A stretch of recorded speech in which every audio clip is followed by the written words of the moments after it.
I do apologise. I was live, but it didn't pick up the ERF channel initially.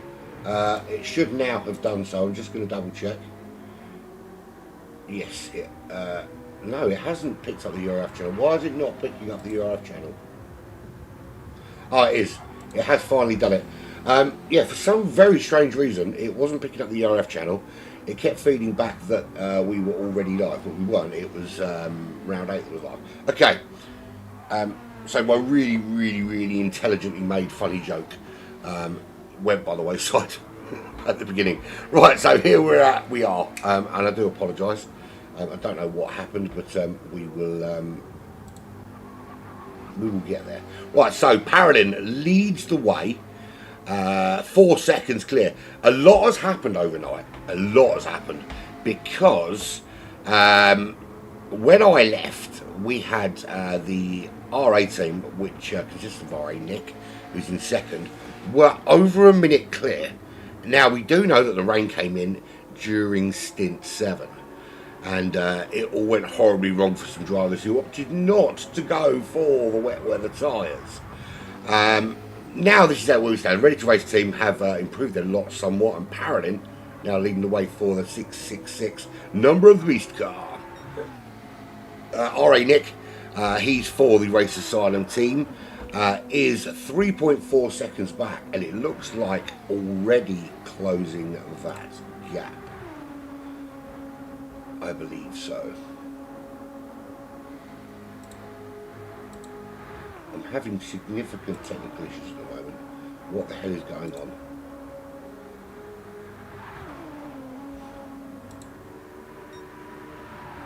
Oh, that's better. Right. I do apologise.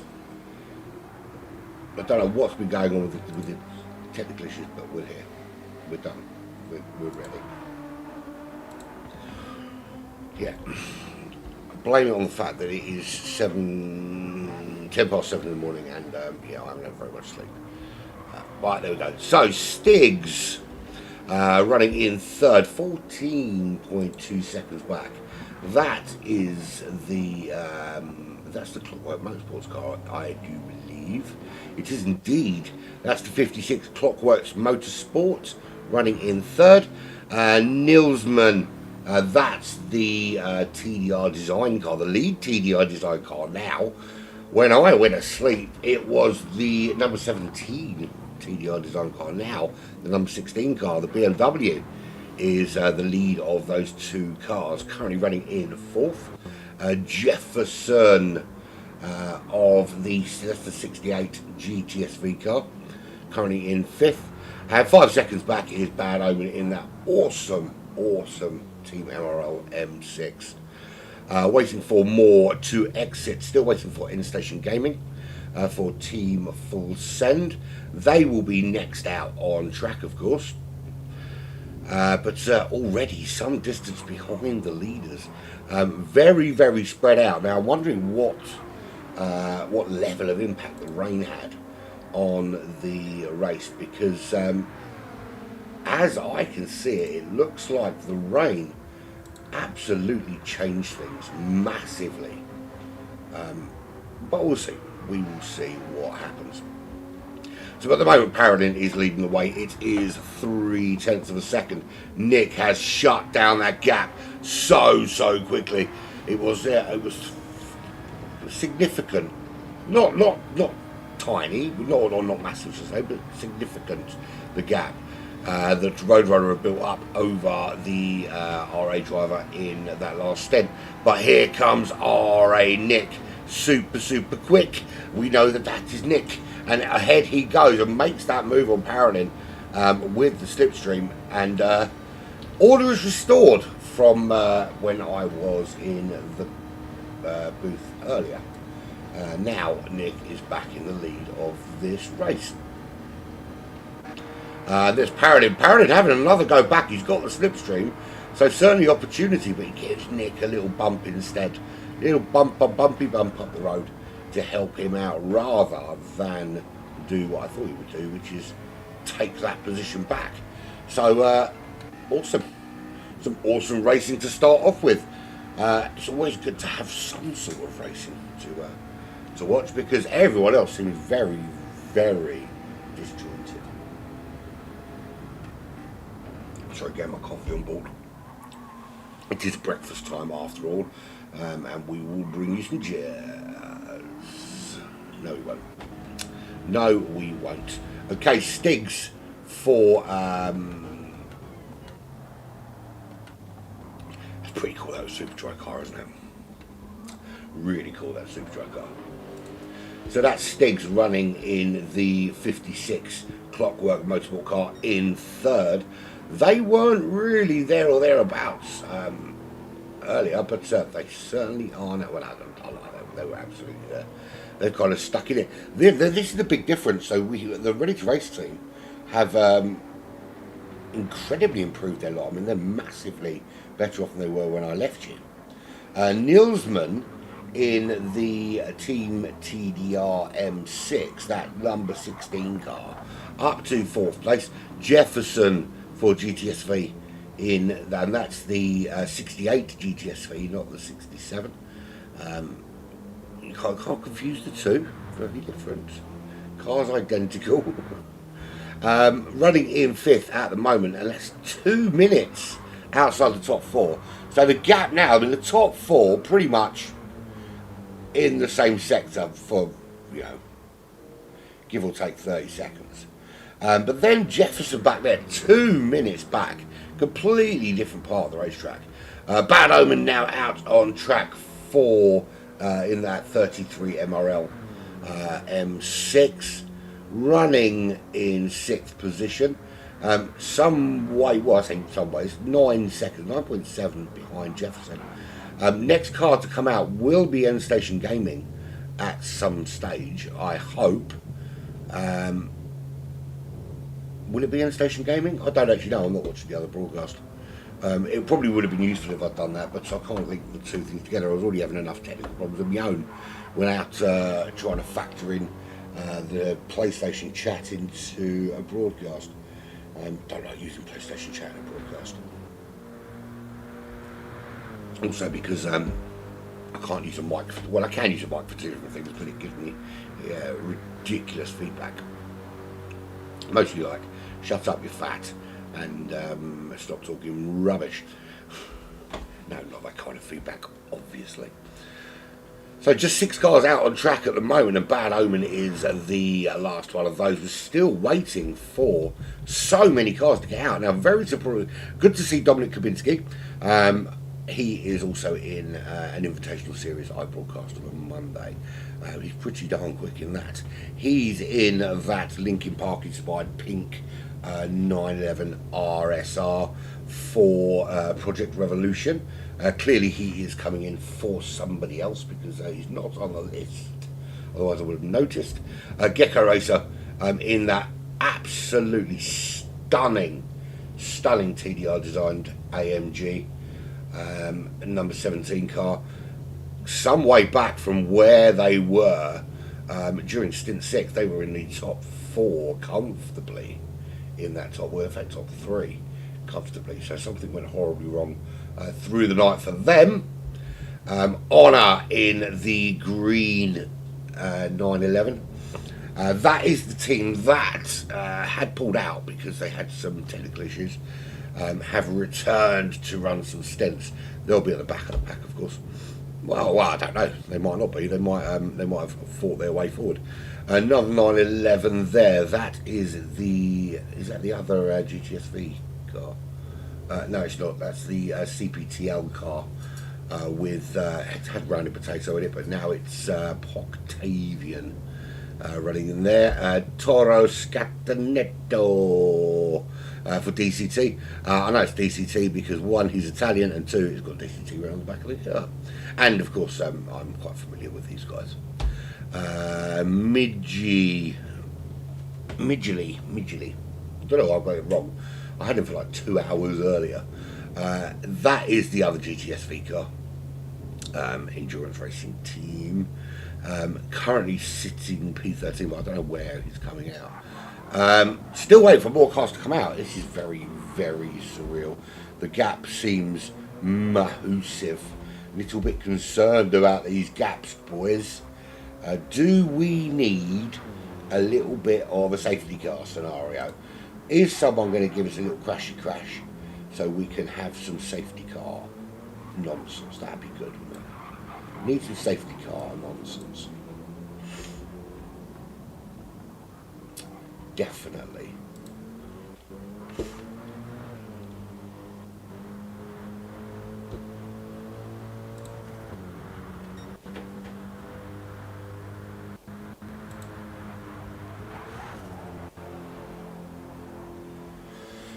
So, yeah, sorry, anyone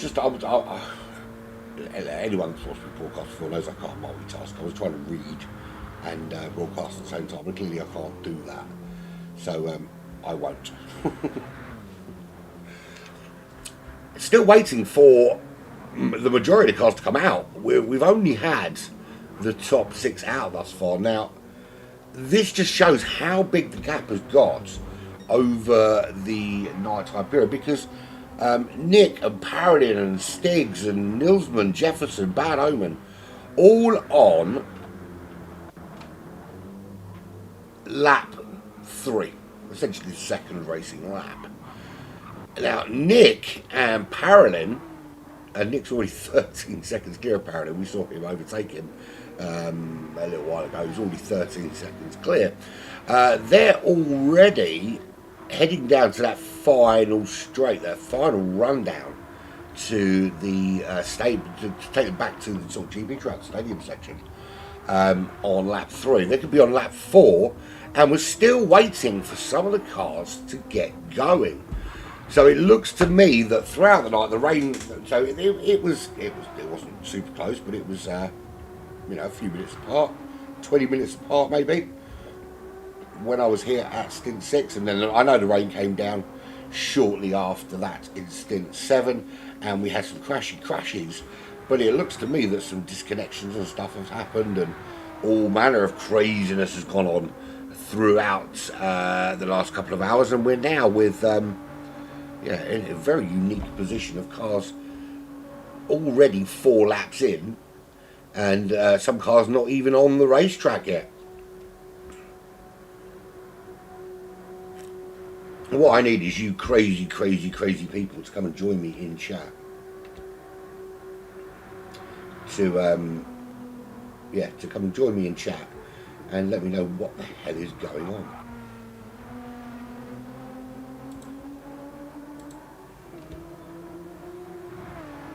Had some insane technical issues earlier. For some reason the ERF channel wasn't recognising my broadcast, but it is done now. And that's the first proper hot lap from anybody today. And straight out of the bat, Nick puts in a 7:58.8. It's just insane. There was me pushing Clarky on in stint 6. He was chucking out, and it was the middle of the night to be fair, chucking out the 8-minute laps, and then all of a sudden, boom shanker. There goes Nick with 7:58.8.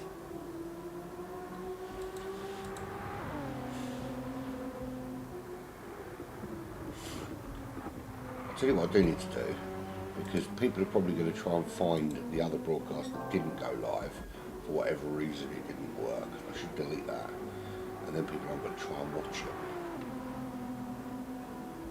Oh, no, it's coming live. There we go.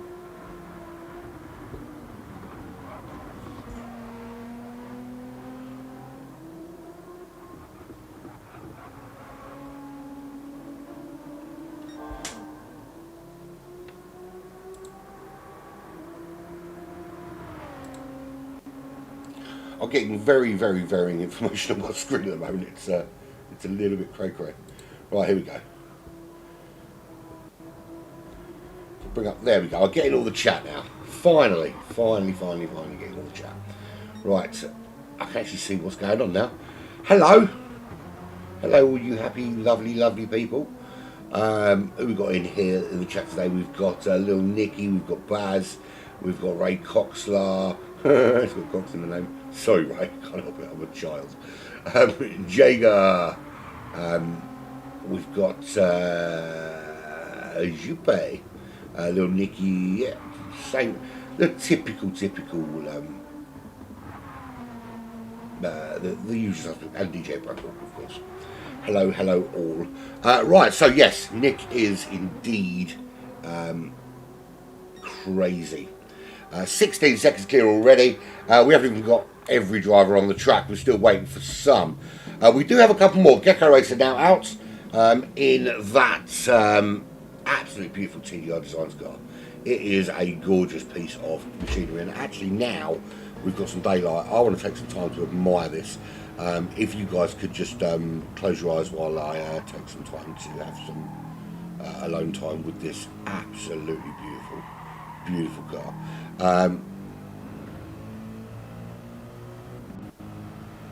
Yeah, it is the work involved in that is just nothing short of that's hours of work, surely. Love it. I like the fact that they've found the picture on one side of. So if I ever do meet, or if I meet a nice lady, I am actually married. If I meet a nice lady, that's what she looks like, not that one. I'm joking, of course. I'd never make a woman cry because I can't punch her enough. No, I didn't mean that. Please don't call the police. I'm clearly joking. And if my missus heard that, she would kick the living out of me. Right, so who else is out? Poctavia now out for CPTL. Made it onto the track. And Toro Scatinato rhymes with tomato, has nothing to do with each other. Telling driver 4 DCT is now out on track. There is some gap between these cars. Now, the gap is so big between Bad Omen and Gecko Racer that they've given up trying to count. You can see there by the dot between it. But I can tell you that Bad Omen is on lap 4, just starting lap 4, and Gecko Racer is only just in 2 laps. There's almost 2 laps difference between them. How the hell did these guys get so far apart in just a couple of hours? Who knows? Still waiting for In-Station Gaming, Dominic Kubinski, Honor, and we've already. How have we already had a disconnection before we've even started? That's insanity, is it not? So the full send team are out onto track, and there goes In-Station Gaming in that full send AMG Mercedes-Benz. Beautiful car. And I want Mercedes to know how much I love this car. And if you want to send one to my house, I will. I'll basically just do my next 100 broadcasts, which will be going. AMG Mercedes is a beautiful car.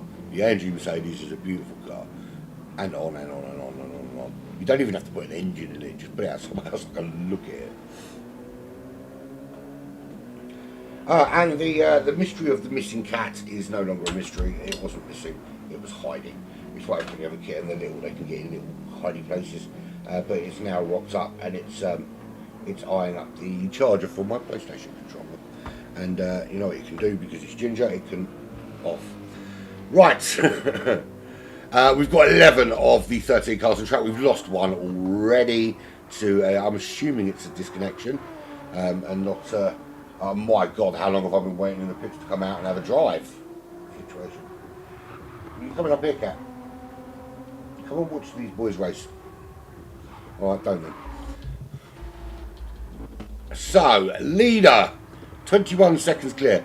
Right, so your teammate, Clarky, when I was in charge of the ones and the twos at stupid o'clock this morning, gave me a 1 minute lead when I asked for it.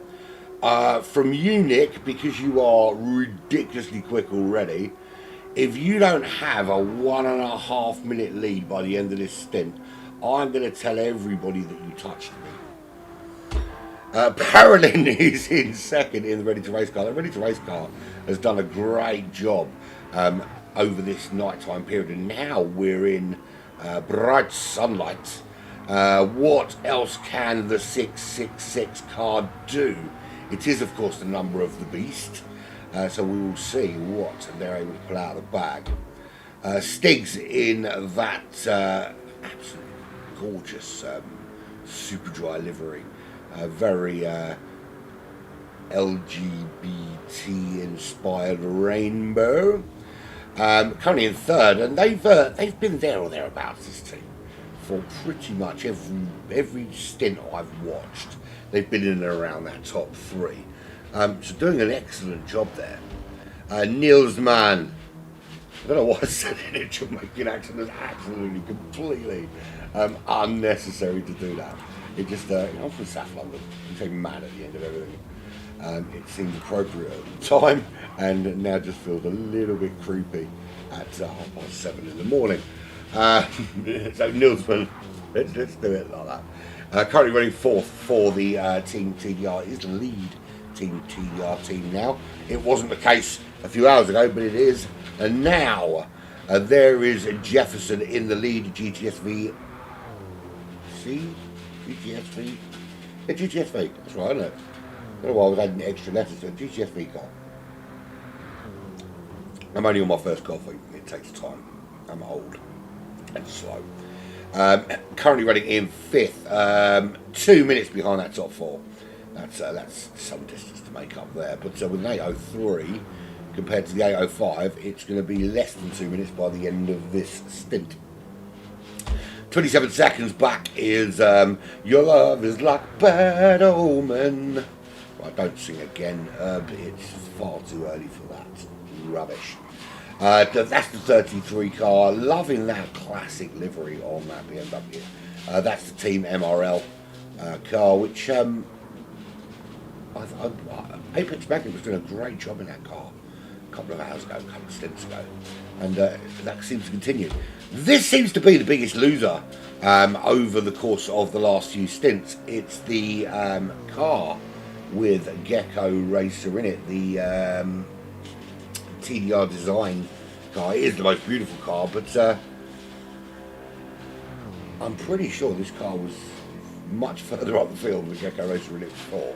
It only was. He was in the top three for a significant amount of time a couple of stints ago. So the baton has been handed to Gecko Racer, and he's been given a very difficult job to do, and that's to get that car back up into the upper echelons of this race. And at 17 minutes behind, there is a lot of work to do. That says to me that there was some sort of disconnection, which forced them out of the race and has given them a distinct disadvantage. Toro Scatinato, forget about it. You can't forget about it because he's in 8th. He's 27 seconds behind Gecko Racer. That's a big ask, because right behind him is Poctavian. That is the CPTL car. You notice how I paused while I glanced up at the spoils guide. 2.2 seconds behind Toro. Dominic Kaminsky is now out on track in that Linkin Park Project Revolution 911. He's filling in for somebody else, but it's good to see Dominic, because I'll be seeing him again tomorrow when I broadcast the Invitational that he races in on a Monday night. He better do well, or I'm going to character assassinate him for the entire race tomorrow. End Station Gaming, currently running in 11th position. That in the Team Full Send number 22 car. Still waiting for Honor, and on Honor, who's running in the 911 for G-Force Racing, and Migile in the GTS-V car. Who have we lost? Can I work it out? It looks to me like we've lost the Team MRL number 44 that was being driven by, I think, RA Evo. I'm pretty sure it was here. I could be wrong. I'm pretty sure it was here though, but it's not here anymore. So we've lost one already, and I'm assuming to a technical issue, as we see RA Nick has put in another 7:58. I'm beginning to think this 1.5 minute challenge is a little bit too easy for him. Should I make it 2 minutes? We'll leave it at 1.5 minutes because it's 30 seconds clear with 5 laps in. So in another 5 laps it should be a minute, and then another 5 laps it should be a minute and a half. But that's the challenge. A big thank you to the broadcasters that carried on after me through the night, of course. Interview, if you want to. Let me sort out. Yeah, someone's just shoved the word interview in my face. I can do an interview, of course I can. Let me just. Yeah, I do want to thank those that the broadcasters that came before. It's been a really long 24 hours. Well, it's not 24 hours just yet. It's been a relatively long 24 hours, and all the broadcasters have been doing a fabulous job. I think it was Vega that was up before me, Chronic up before that. We've got JeGr coming on after me, and then me again. So, and then PonyBoy obviously finishes off. Right, let me see where we're at in terms of getting an interview done. Who wants to interview me? Or is it the other, I suppose it's the other way around, isn't it? I need to interview somebody else. I'm just getting the Discord set up. I absolutely know what I need to do. Because I have got it. I have got it in the software. Right. So while we're watching Nick absolutely demolish everybody, I'm going to find some people to talk to. It is breakfast time. Some people are awake. Who can I find? Let me see if I can find this an interview to do.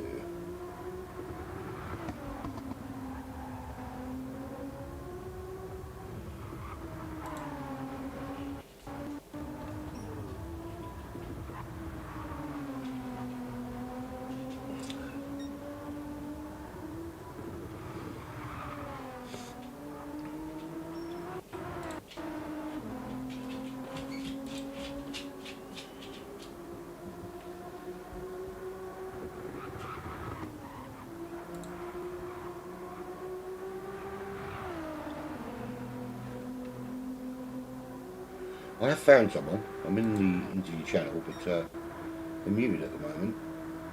That's actually so hard to be fair.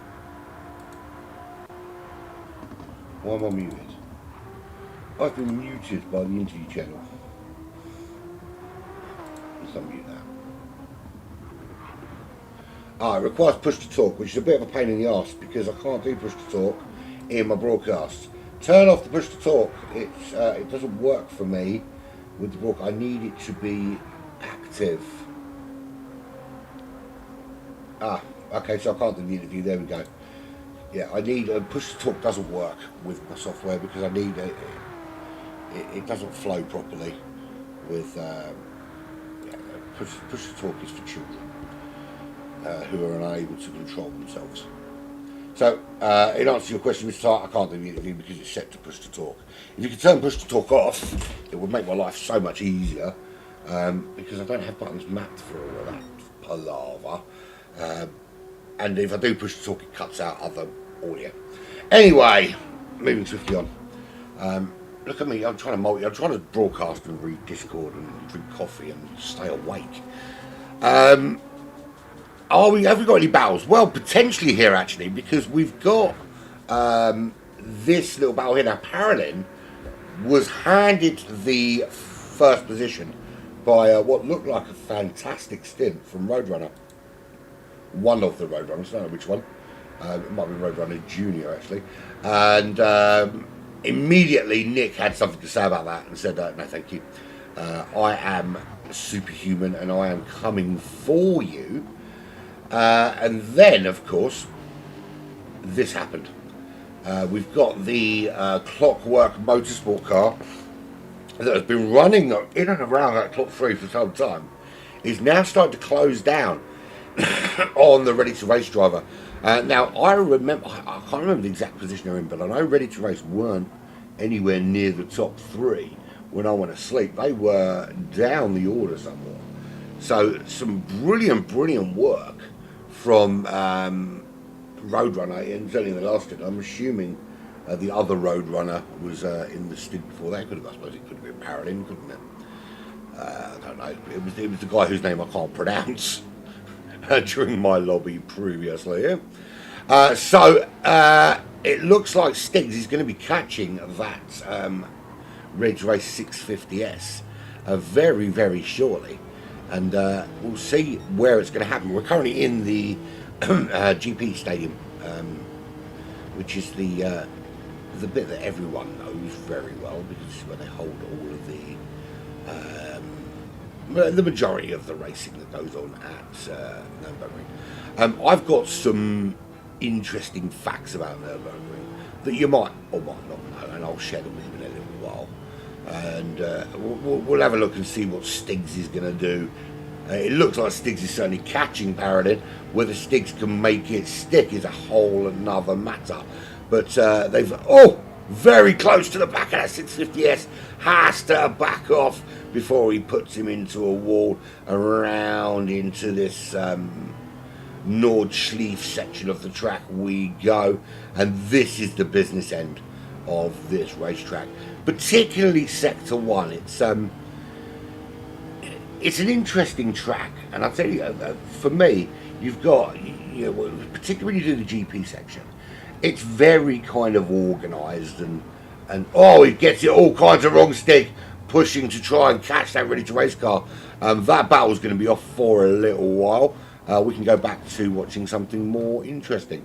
No, I'm only joking. So what I'll say about North. So you've got the Nordschleife, you've got your GP track. Now the GP track is very German, very organised, very everything in its place, very kind of uniform in some sort of ways.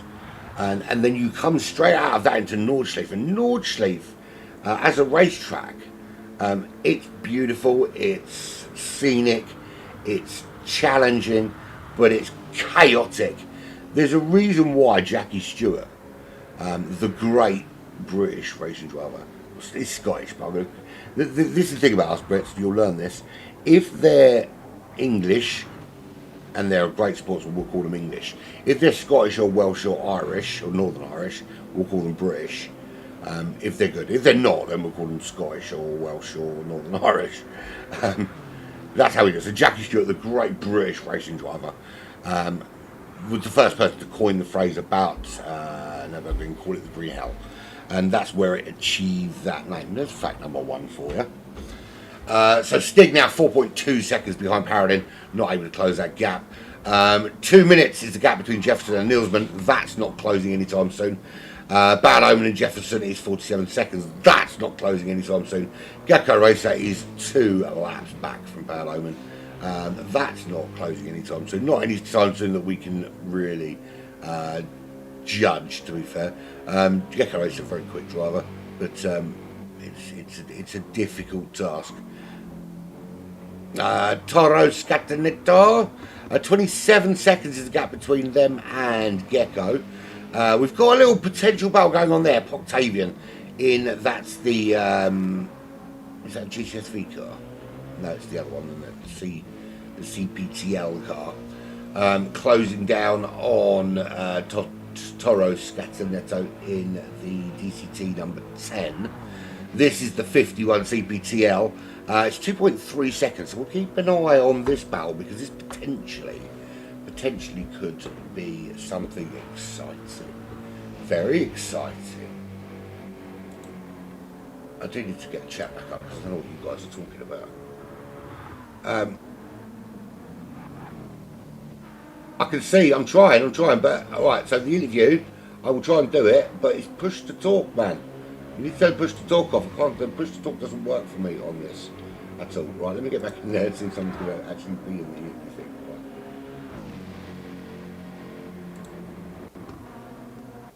Right, I'm in there, but we've got to turn push to talk off. Don't switch to, I can't do the interview with push to talk.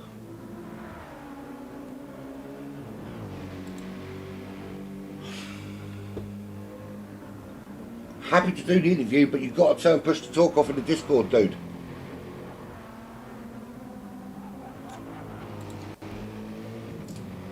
can't do it with push to talk because it's direct to yeah. Yeah, it's a pain in the ass push to talk. Turn it off, man. Right. Look at me trying to do several things at once. Yeah, no, I'm happy. Listen, I'll stay in the interview chat all day long, and people can jump in and out all day and chat to me, but I can't do it with push to talk. We've got 13. We did briefly have 14 for this race, but we lost the 650, I think, the MRL 650s that we lost to total disconnection. Honor Fro is now out on the racetrack, 10.2 seconds behind Migelet, who's dropped down the order somewhat for that GTSV. Yeah, right. I can do the interview. I don't know if you guys are listening. I can do the interview, but you need to turn off push to talk in the Discord in order for it to work on my software and come through. So I am listening, but no one else is.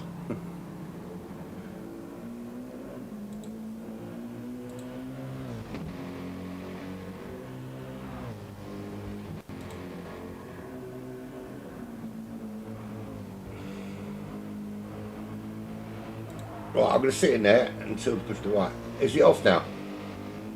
Can you hear me? Right, give me a sec. Yeah, I can hear you. Can you hear me? Hang on.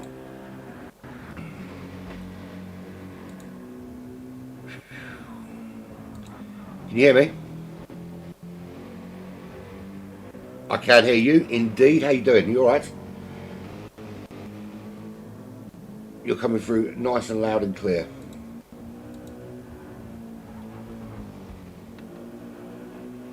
Why are you not responding to me, dude?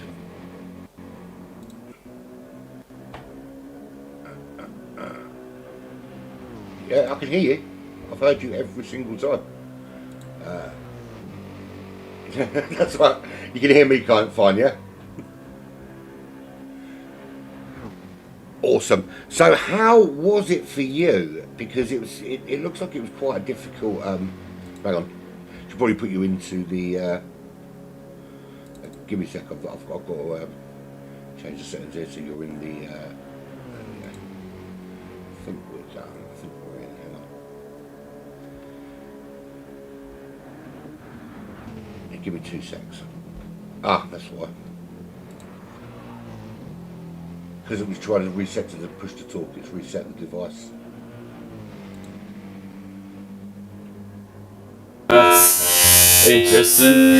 Whoa! That wasn't good. that really wasn't good. Give me a sec. I'm going to mute the race comms for a sec.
Can you hear me? Did?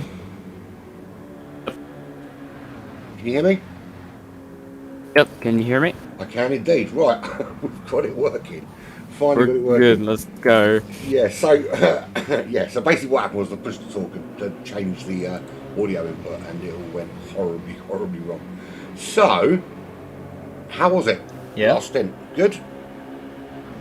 It was frustrating. Like, it was really promising in terms of pace, but I should have been way less aggressive, especially when it came to like passing people. I should have probably given a bit more time, and yeah, it just didn't go my way. I should have probably done better, and the next stint where I'm gonna drive, I'm gonna try to do what I couldn't do in stint 1. So at the moment, I mean, you've got. It's very difficult to look past the Race Asylum team at the moment. They are. I mean, Nick and Clarky especially, absolutely phenomenal in terms of pace, right? Yeah, I cannot deny that the RA team has been like the team to beat all race, and if they win, they actually do deserve it. And they have like shown a lot of speed, even through stint 1 when Nick faced a lot of trouble and literally finished in the top 5 positions despite like crashing 4 times. It just shows how good those drivers are. Yeah, I mean, it's insane because I mean, I did stint 6, and when I left, they were a minute clear, and then the rain came in stint 7, and just before I went asleep, I saw that his replacement had crashed, Clarky's replacement, and then I come back here and the Ridge Race team were in the lead. Roadrunner did a fantastic job in that last stint to get them into the lead, and then Nick said, "I'm having none of that." Got himself straight into the lead. They're 48 seconds clear already, and we're only just at the halfway point. Yeah, that's. I mean, it just shows that a good car and driver combo can just deliver when it matters. Yeah, Because the GTR is like one of the fastest cars, especially at the Nürburgring, and with the talent that the Race Asylum team has, they're just simply unbeatable. Simply just Lewis Hamilton 2020 type of domination. yeah. Well, to be fair, that was mostly the car, though, wasn't it? So Come on, even the driver was talented. Listen, I've never denied Lewis Hamilton's talent. I've just denied that he is anywhere near the GOAT. But that's a conversation for another day. So predictions. As I said, it's very difficult to look past Race Asylum for the win here. But there's certainly been some other options in that top 3 ready to race up there now. They've got themselves in there. You've got the I forgot the name of the team, but the Clockwork Motorsport team. They're in and about that top 3, and even now we've got a few others kind of getting involved. The top 4 clearly are kind of pulling away. Do you think we're going to see some of those outside the top 4 be able to close that gap without relying on disconnections? Yeah, I think that can definitely be a possibility, and I think it will be down to either pace or luck. But what I mean by the latter is if somebody of the top 4 or 5 just have a very bad stint, the other guys can really capitalize so much just by that, and they could maybe get themselves in the top 5 or get a bit closer to that. We've just had a disconnection. The Project Revolution 911, being driven by Dominic Kabinski, has just disconnected. So almost, it's one of those things. It's one of those luck and those it's kind of out of our control a little bit. So that's going to set them back somewhat. And to be fair, Dominic's quite a quick driver as well. So they're going to be a bit devastated by that, I think. Yeah, they had what it's basic. I mean, it's the Sims version of a mechanical failure, and Yeah, that's gonna set them back a lot. Uh, but it's a shame. They had a very good lineup, and that just wasn't meant to be for them. It's so horrible when it happens, though, isn't it? Because if you think about the effort that these guys put in and the hours and hours of practice, and then you get in and you run your stint and you get disconnected, it's absolutely devastating. I mean, I know I've broken things before when disconnections have happened, and I can imagine these guys. It must be so hard to kind of get your head back in the game after you've lost an entire 2 hour stint because of a technical failure. Yeah. So who for you? I mean, outside the sort of top three, who for you do you think's been the big surprise? I think maybe I'm a bit biased, so I'll just say CPTL, which is the team I'll be driving for. I mean we literally had to scramble for a driver, and we didn't have one until like qualifying, and I think we're doing better than we expected, even though some stuff hasn't gone our way. But we've never given up, and we're in the fight for at least P9, even with a horrible night stint. It's going quite well. I mean, Poctavian at the minute is in the car. He's 33 seconds behind Gecko Racer. 17 clear of the DCT drivers, and I can tell you, I've got a lot of experience with DCT, and they're very, very good.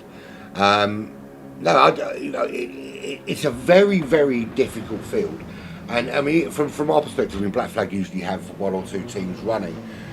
Even we were struggling to get drivers availability purely because of things like holidays and stuff like that, which is why we ended up pulling out and not going for the qualifying, because it's such a tight field, and you need to have 4 drivers that are available and on it and ready to go, because it's so demanding physically and mentally, of course.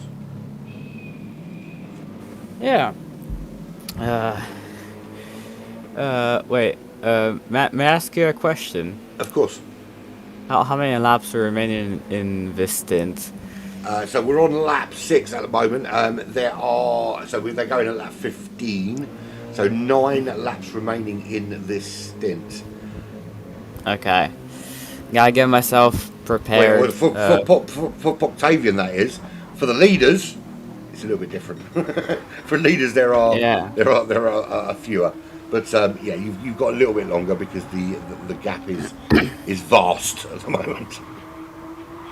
Yeah, I am aware of that.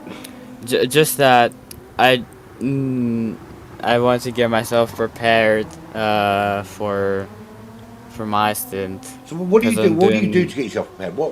How do you psych yourself up and get yourself in the mind frame for it? I usually boot up Assetto Corsa, and I mean, yesterday I practiced on Alton Park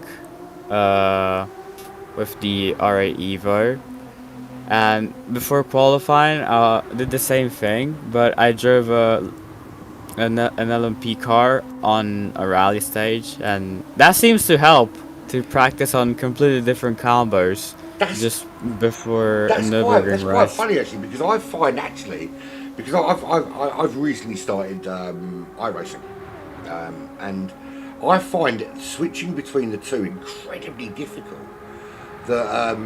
It takes me sort of 4 or 5 laps to kind of get the style back. But it's interesting, you go to a completely different game, completely different track, a completely different car to kind of get your mind in the game, and it's interesting that you do that. But if it works for you, then I suppose everyone's got their rituals, haven't they? Yeah, I'm gonna do it again. Just after this interview, probably gonna boot up Assetto Corsa again, and gonna try another goofy combo. Awesome. But there's that. It just works for some reason. It gets me to learn like some areas that I never knew existed of my driving. Because with the LMP car on rallying, I learned how to kind of manage my throttle, and and I think I carried that onto qualifying where I took second place. And with the R8 at Alton Park, I kind of learned how to manage a car which is unstable under braking, under bumpy surfaces. And who knows, I can probably learn something more for my next stint. That'd be awesome. I look forward to seeing you out there and seeing how you get on. But thanks for joining me, though. It's been awesome. Apologies for the technical issues early on. Nah, you're awesome, dude. Have a good one, bro. You too, man. Speak soon. Yeah, thanks, bro. See ya. See ya. That was Marco joining us from in the Racing TV channel. Listen, anyone's in the Discord, if you want to come and have a chat with me, I fixed it now. It works properly. And now push to talk has been turned off. I can do it when it doesn't keep screwing up the audio. So this is the downside to broadcasting the way that I do over the rest of the guys. The rest of the guys just turn on the PlayStation and whack it on and get on with it, which means that everything's all connected and you don't have to mess around. My setup is a little bit more complicated and requires me to push more buttons, which is probably a stupid thing for me to do. Bearing in mind that I am a blibbering idiot when it comes to technology. Anyway, Stigs has made their way up into second here at Nürburgring. If you are just joining us and you haven't seen where we are, yes, yeah, Gert, I am indeed from Black Flag. How you doing? It is me. It is I. Is my voice that distinctive? I don't know whether that's a good or a bad thing. I suppose it's good in the fact that you can recognise my voice. I suppose it's bad in the fact that if I ever rob a bank, everyone's going to know it's me. How you doing, buddy? Good to see you, Geronimo. Yes, I remember that very, very well. Right, so where are we at in terms of driver positions? So we have a full rundown. So Nick in the pits for his first pit stop. He's done a 7:56.0. It's just nuts, absolute nuts in terms of lap time. We're going to have to find a way to slow Nick down. And I don't know what it is. Do we... Yeah, I remember, man. I remember watching film. We know what we need, right? We need one guy to stand at one side of the racetrack and one guy to stand at the other and pretend they've got a rope and see if it slows them down. I don't know if you've ever seen those videos. Very, very funny. Right, so Stigs in the that beautiful rainbow coloured Lexus. How long can they hold off Paradigm? Because it looks like that ready to race car is ready to race and is coming at you like Cleopatra right now. The gap is only 0.6 of a second as we head down, and actually Paradigm pulls off into the pits for ready to race, which gives Stig a little bit of a breather. Stig can just go, whew, and well, I don't know if he's going to make that really punchy noise. He might do, who knows? But the 56 car stays in second for the time being, but of course we'll have to pit. Shall we bring up? Let's bring up some stuff so we can see what's occurring. There we go. So yes, still some time. Most people tend to go in around the halfway point, but yeah, some of them are staying out a little bit longer, and Stiggs is one of them. Paradigm in, Nilseman, he's into the pits for, that's the TDR design, what is it? I suppose it's the number 2 car, because it's 16, isn't it? Into the pits, Jefferson. That didn't sound creepy at all.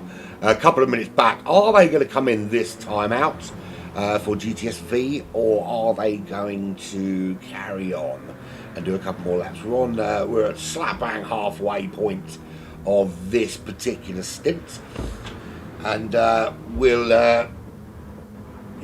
gaps are huge now. We've got no real big races going on. We had that little thing between the ready to race car in third and Stiggs in second, but the gap between third and fourth, that's 2 27 seconds.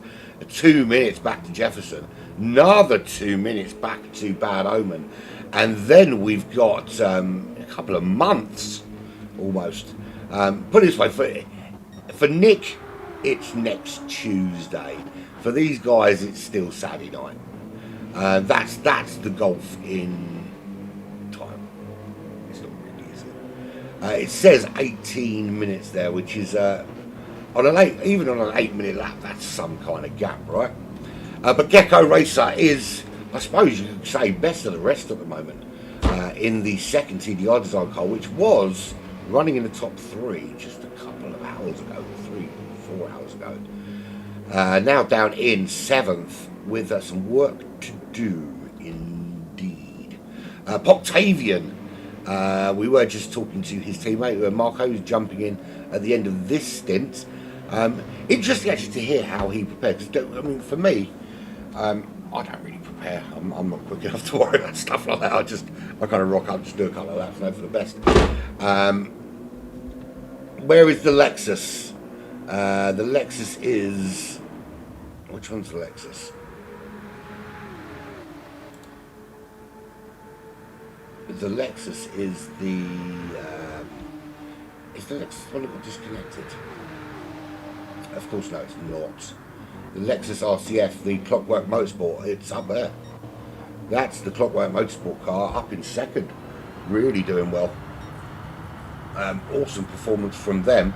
So that's something pretty cool to wake up to, right?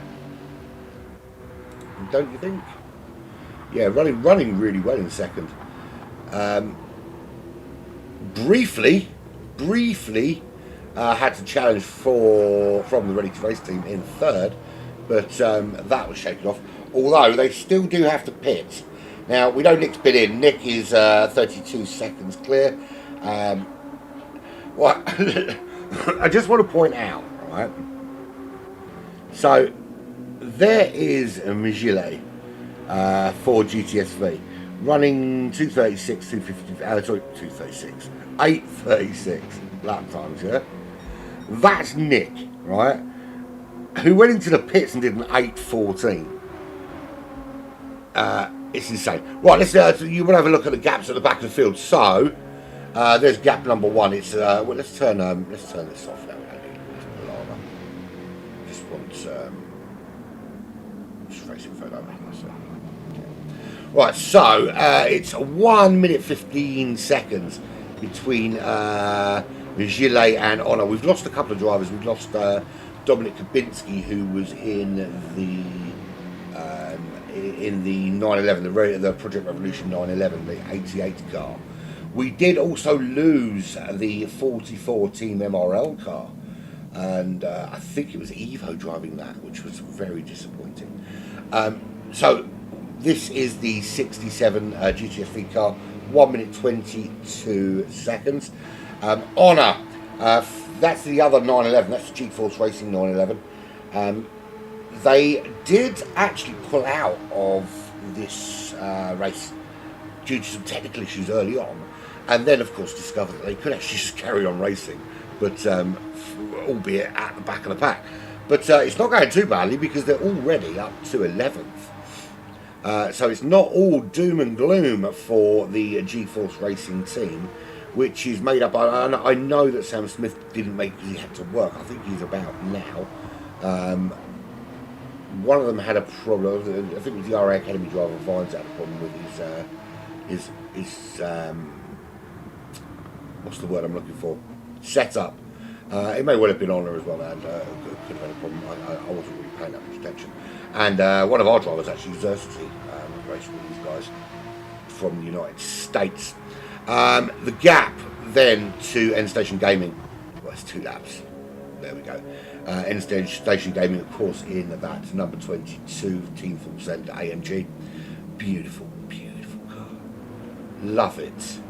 1 minute 51 seconds to the DCT car of Toro Scatinato. And Scatinato rhymes with tomato. I don't know why I'm butchering that. 54.5 seconds to Then we've got a safety car. Why do we have a safety car? Who's dead? Let's have a look who has died, and we'll find out why. Safety car is out. Display all. We can find out who's got engine damage. That will be Migile. So, engine damage for Migile. This could put the cat amongst the pigeons, because it will close the field up significantly. Now the safety car is out. We don't actually have a safety car. We just have Nick going slower. But that's the nature of the beast, isn't it? I suppose, while we've got the safety car. Now, I'm going to ask the question, because management's here and they're listening. Why can't people unlap themselves under the safety car? Is there a reason for it?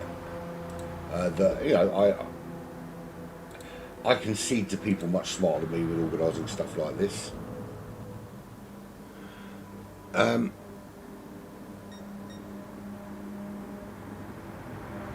You saw an ED message in chat, right? Are you talking about erectile dysfunction? Because I don't see it. I think you. I think someone sent that to you personally, mate. Possibly. Who knows? Right. Yeah. So let's. We'll stay with. Let's not. Let's stay with Nick. So who's diving into the pits? So Stig's diving into the pits. Good time for Stig's actually, because it's the smallest loss of time, of course, to pit under the safety car. As we all know, everyone's watched other racing.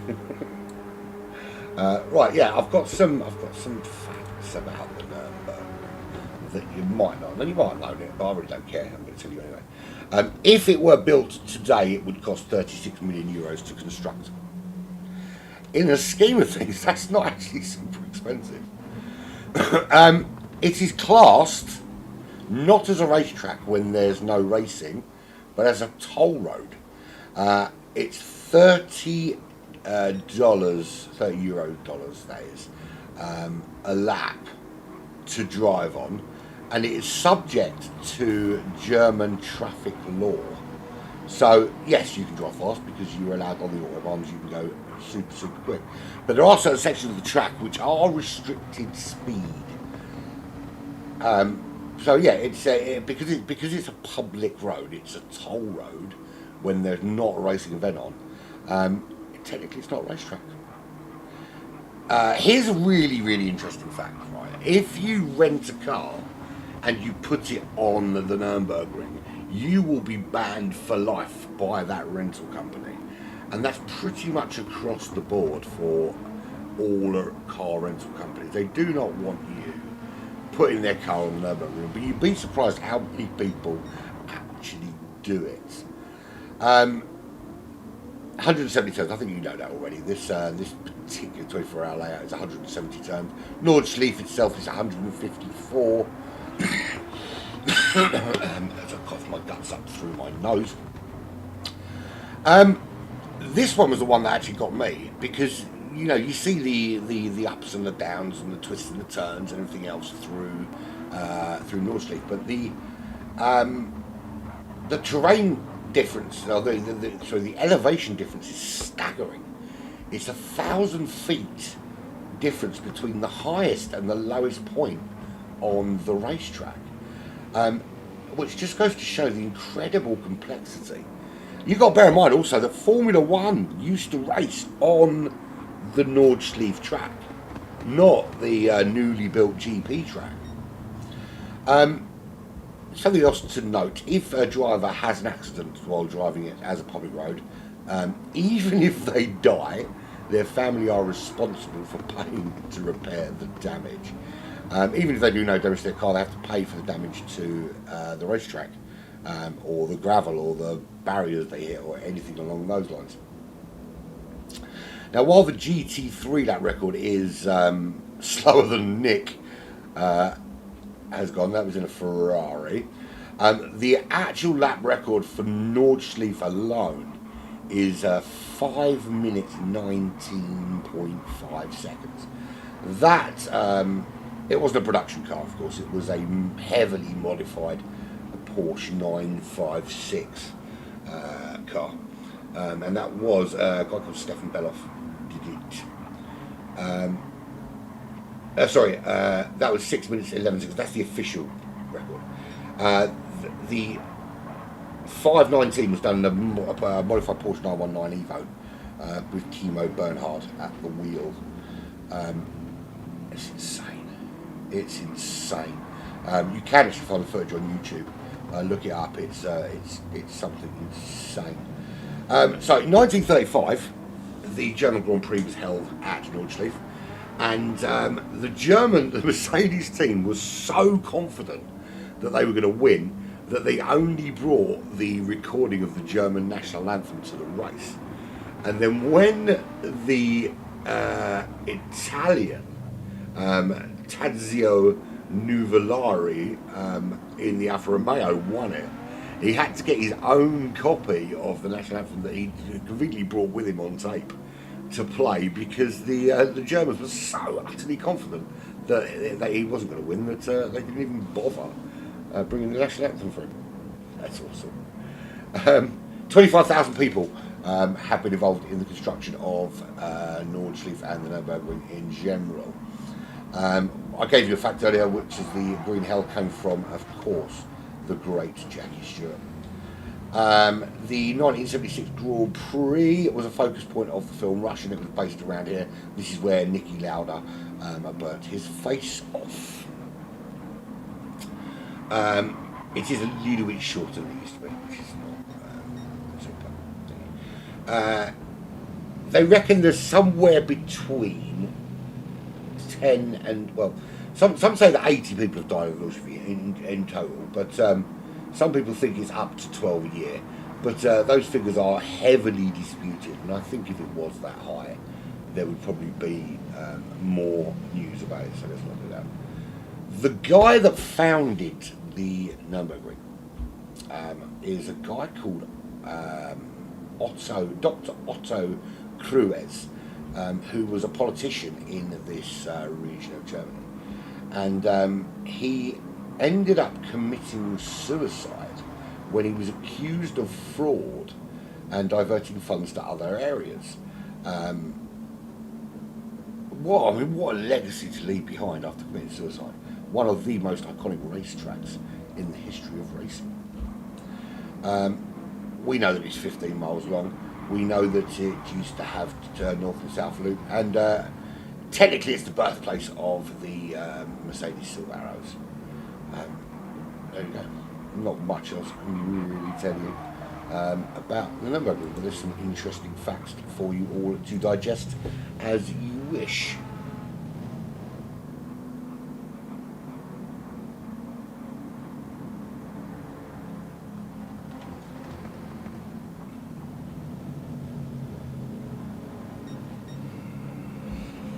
Right, so Nick did have a significant lead. That's now cut to 1 minute. The ready-to-race car, Parolin in second. Stiggs took the opportunity to dive into the pits under safety car, which has really backed up the pack somewhat. But has lost him second position, of course. Nilsman very much back involved again now. Wasn't before, but very much involved. Jefferson also closed in. They're restarting out zone 3, which is somewhere around Clapham South. Oh no, we're not talking about the London Tube, are we? Bad Omen is much closer as well, 26 seconds. Gecko Racer is still a couple of laps back, but the top 6 now all on the lead lap and all pretty close to each other. So there's only 8 seconds now separate the top 6. Only 8 seconds. It was quite a long safety car, wasn't it? I got to waffle quite a lot. We're on lap 10 of the 50, well, lap 9 technically racing lap of the 15 to 14 racing lap, shall I say. We'll see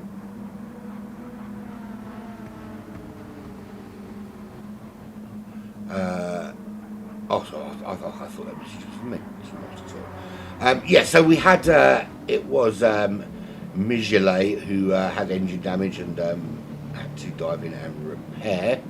Currently running in the 12th position. 6.5 seconds back, so actually it's been not entirely unbeneficial to have the engine damage when they did, because it's closed the gap up on Honor. Those two running on lap 6 of 16. Then we've got End Station Gaming, Toro, Scatinetto for DCT, and Poptavian, and also Gecko Racer. They're on lap 8 of 16, and everybody else on the lead lap up to 6th position. So there is your de facto safety car. His name is Nick, and he drives insanely quickly.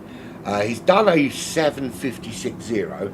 The safety car has prevented him from improving upon that for a couple of laps, but I've no doubt in my mind it will be happening very, very soon. I think the gap is supposed to be a couple of car lengths, but yeah. Someone was having a bit of a moan up in the chat. I want to have a look at that low one. People have a moan. I'm done watching this SC joke. The guy's 30 minutes behind and hit the wall. Drive to the pits and fix it. No? Well, he did. I suppose you could argue safety car was out too long, yeah, but he drove to the pits, he fixed it, and yeah. It's been a long night. Go and have a. You're not yourself when you're hungry. Get some nuts. RA Nick leads the way for the Race Asylum team. They weren't in the lead when I took over this stint. It was the Ready to Race team that Paralin currently lead, currently in that car. But Nick demonstrated just why him and Clarkey should be put in a sack and thrown to the wolves, because they are so crazy quick. And we are back underway again here, and Nick is going to try and regain that big lead that he had. It was somewhere near 30 seconds on that 5, and still opening up.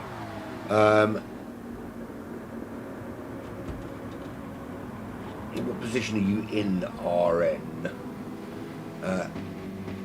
Well, there is Honor in 11th position, but Strokes team had a disconnection, unfortunately. But yeah, Nick leads already 1.2 seconds clear. I did set him a target of 1.5 minutes. It's not necessarily going to be possible to do that with the fact that safety car's been out. So I'm not changing it though. He's too damn quick. He needs something to challenge him. And the challenge is 1.5 minutes, my friend. That's what I want from you. Ready to race. They are currently running in second. 1.9 from the Clockwork Motorsport team. They've not got it all their own way, because the GTSV driver Jefferson is tucked in nicely behind there. Nilsman involved as well. This is a three-way battle here. Now we are significantly into this race, and at this point you would think that everyone's kind of spread out, but no, it's still going off. They're still racing, and there's still overtakes to be done. This is how it looks.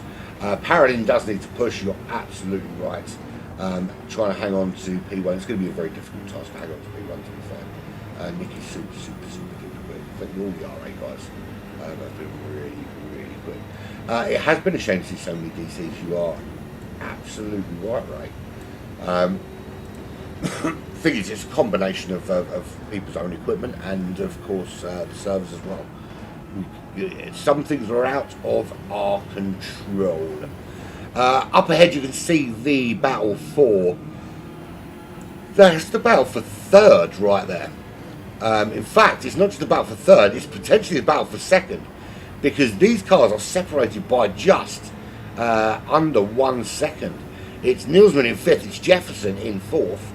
It is Stiggs in third, and in second, the Ready to Race car with Parolin aboard, trying to stay ahead. They're in this long blast down now to the start-finish line. Really want to be tucked in that slipstream at this stage, and nobody bar Stiggs is really tucked in well enough to get the most advantage out of it. And we'll have a look from on board Stiggs, because he is closing quite quickly on the back of that McLaren 650S. Ran out of road, of course. Oh, Stiggs getting all kinds of squirrely. You can't park that there, mate. And that's allowed Jefferson to get a run on the Clockwork Motorsport driver. Can he get a move on him into turn 1 here? And has this gone from Stiggs vying for second to, oh, there's a touch. The stewards are going to have a little shufty at that. That was not fun. Yeah, that's a stewarding decision all day long. I'm not getting involved with that at all. Yeah, I think Jefferson needs to think about life choices after that. Now, the done thing here would be to give that position back, possibly. Difficult to do, of course, because it means giving up 4th position. Yeah, it's a hard one, because when you do clip another collar, and for the most part it's not intentional, but you know, it does still require punishment of sorts. It's easy to get the position back if the car that you gained from is directly behind you. But if a couple of cars have gone through, it's difficult to do that. What happened to Nick? Nick's had a problem. Nick's had a big problem. Let's have a look and see what happens to Nick. He is off the racetrack. So from 30 seconds ahead to being down in 4th position. It's all gone very Pete Tong for Race Asylum since the safety car. Look, don't get me wrong. I'm not... Oh, he gets it wrong again. And this is going to give Bad Omen a run on him. Bad Omen and Octavian. Possibly. Oh, no, I think actually that's a lapped car right behind him. I got all excited then, but that's a lapped car behind him, and they won't be challenging anytime soon. So how about that then? How's about that then? So in the lead now, didn't see it coming. It's the GTSV car being driven by Jefferson. Mr. T has left the room. Why has he left the room? I'm getting a little bit worried that people are going to get thrown out of this room. It's not working too well. So 1.1 seconds is the gap to the Ready to Race driver. It is 6/10 back to Nilsson, who's sticking in there in 3rd place at the moment. And it's all going off since... genuinely, I thought I was going to wake up 7 o'clock in the morning and have a nice, easy race. Everyone 15 seconds apart, and I could just waffle for 2 hours and not actually put any effort in. And we only had to go and have a bloody safety car, didn't we? And I'll go and do my job. So Jefferson does lead this race. Parolin Ready to Race driver in 2nd. This is played back into their hands. They were leading coming into this stint, and this is played back into the R2R hands. Neil Simon, that's the TD Designs car. Yeah, Nick has pitted. He also crashed. Stig, in fact, I think everybody's pitted now. I'm just going to flick through actually. Let me see. I did a replay, which is why it's all up there. Oh, we've got engine damage there. End Station Gaming with engine damage. Are we going to have another one of those safety car things? The race director's not actually in the room. I can't call it. It's not down at me. Yeah, so there's engine damage for End Station Gaming. Why did I turn that off? Idiot. Should leave that on, really. So you can see that. Yes, there's engine damage there for End Station Gaming.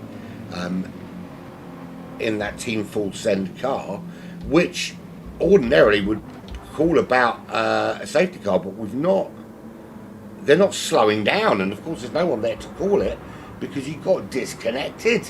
So we raced on.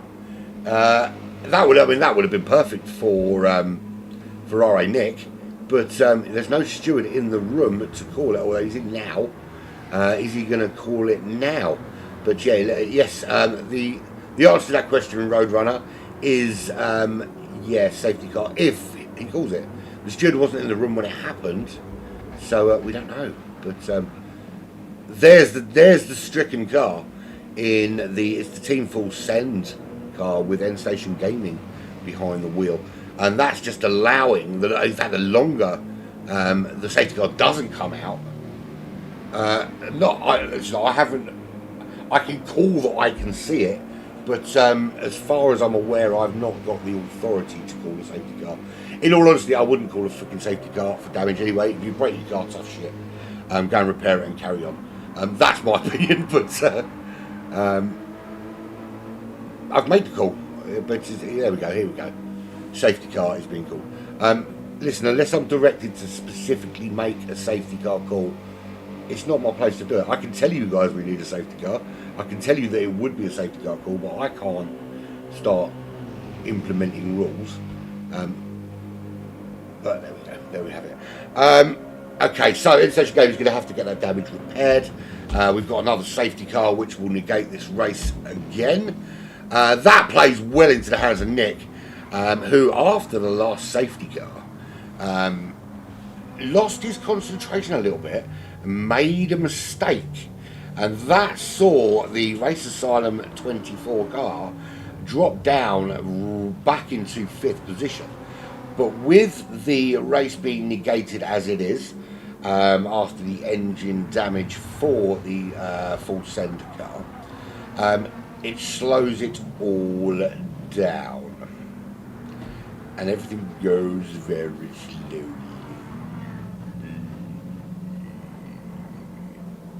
Who didn't know it's a message? Actually, it doesn't look like they have, does it? It looks like they're still going relatively quickly.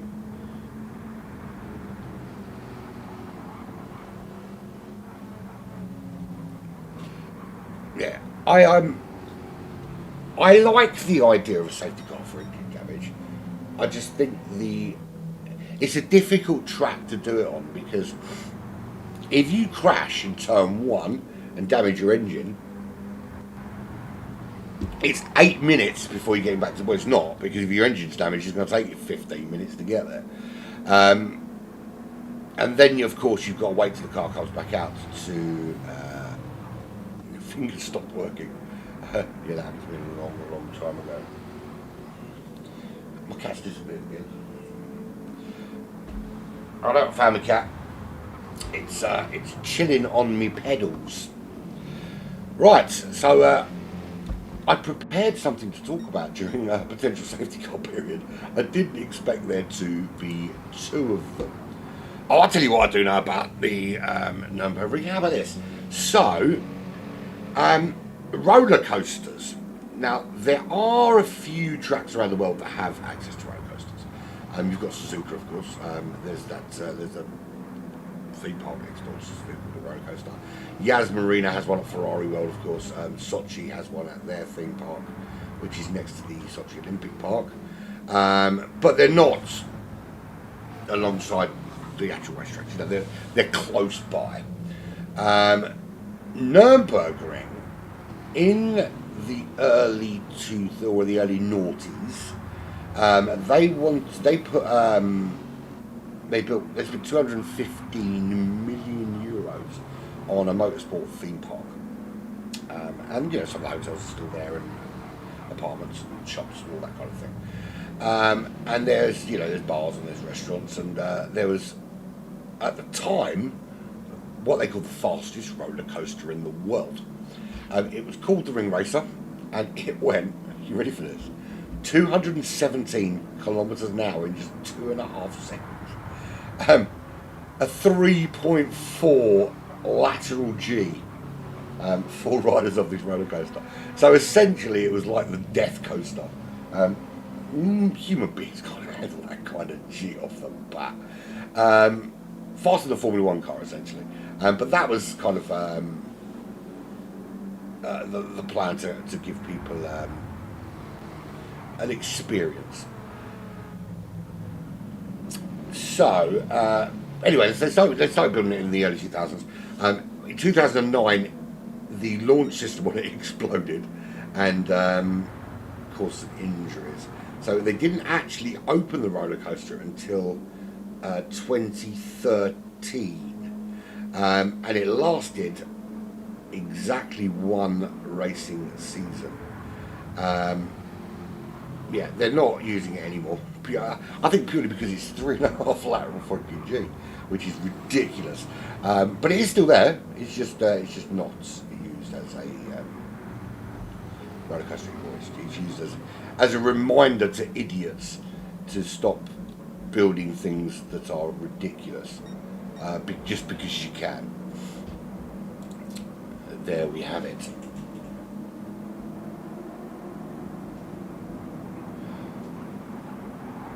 Right, now the safety car, and I think we can just get rid of that info on the screen, shall we? Before Mr. T comes around to my house and kicks me in the head. I know he's not liking it much. To be fair, I like to have access to it, I just don't like it for you guys to see it. Because I want all the information to myself. There's stuff to talk about that you don't know. There's many, many things that I know that you don't know, but not much of it's about racing. So it's all changed. Safety car has mixed things up a little notch, and we now have the GTS-V team, that 68 car, in the lead. They're restarting in Zone 1, which is, of course, as you know, Leicester Square, Central London. We're not talking about the tube, are we? So it is at 666, the number of the beast. So Jefferson is leading the way for the GTS-V team. Ready to race in second. It is the TD Design team in third. Neil Simon behind the wheel. And then we've got Stiggs in that Clockwork Motorsports car. Losing a couple of places, was comfortably top 3 until the safety car occurred, and now this is where we're at. Nick, after that last safety car, went a little bit squiff, and we are now green, and we go racing, and straight away Parolin wasn't sleeping. Parolin wide awake, and that 666 ready to race car having a little dig at Jefferson, but Jefferson says no. No, you're not coming through this time, sonny boy. Neil Simon is in third place, but it is really, really going off at the moment. All these guys very, very close. So, who's that in the wall? I have a feeling that was a back marker that was in the wall somewhere. I don't know, I can't find them now. It was an orange car that looked to be sideways. Was it Stig? It could have been Stiggs. He's still very much in this battle, and Nilsson also still in this battle. So don't know who it was, but somebody was dead briefly. So Jefferson leads 8 tenths of a second from Parolin. It's Nilsson in third, and then Stiggs in fourth. Nick in fifth place, and Bad Omen there, 6.4 seconds back. He's the only other one on that lead lap. This is lap 12 of 16. This is stint number 9, and there are 3 stints remaining. We've got an MD call. Does that mean we've got more engine damage? Please, God, no. I don't know why I'm asking God, he doesn't exist. And even if he did, he wouldn't do anything nice for me because he's a malevolent bellend. Anyway, moving swiftly on. Let's have a look. Have we got anyone else with engine damage? No. That's Mugile. He is just being lapped by that stunning TDR Designs car, which is that one, being driven by Gecko Racer. So the gap actually, the lap 10 for Gecko End Station Gaming, Toro Scardinato, forget about it. Yeah, cultural misappropriation right there. And of course Poctavian in that CPTL car. They're on lap 10. You've got Migele and Honor 11 seconds apart on lap 8, couple of laps down. Lead lap looks like this. There's Jefferson in the lead of this race. Parolin for Ready to Race just behind. Nilsson for the TD Design team. Who's TDR Design, isn't it? In third. Stiggs in that Clockwork. Was it Clockwork? It's Clockwork, not Clockwise. Clockwise Racing. Clockwork Motorsport in fourth. Race Asylum Nick for the Race Asylum team in fifth, and Bad Omen, who's a little bit roamery, back in sixth position because he's 6 seconds behind. So let's have a look from Nick's perspective. And you'll notice that of all the commentators, I'm the one that doesn't do corner names and stuff. I do if I know the corner names, I'll read them off. I don't know these corner names, and although I do have a very handy corner name guide, I can't pronounce any of them. And it's not like drivers' names that I can just make it up as I go along and have a little. Some of these names actually mean something, so I should probably just not butcher them. So here we go. This is Nick in one of the 170 corners. His name's on the box. There's 170 of them. Ahead, you can see the battle raging on. We know how quick Nick can go. He's done 7:56.0 before we had 4 laps of safety car nonsense. Really, really close. So quick through that sector. On the brakes, does he? Oh! Into the back of that car. He has to back off and then keep that position. I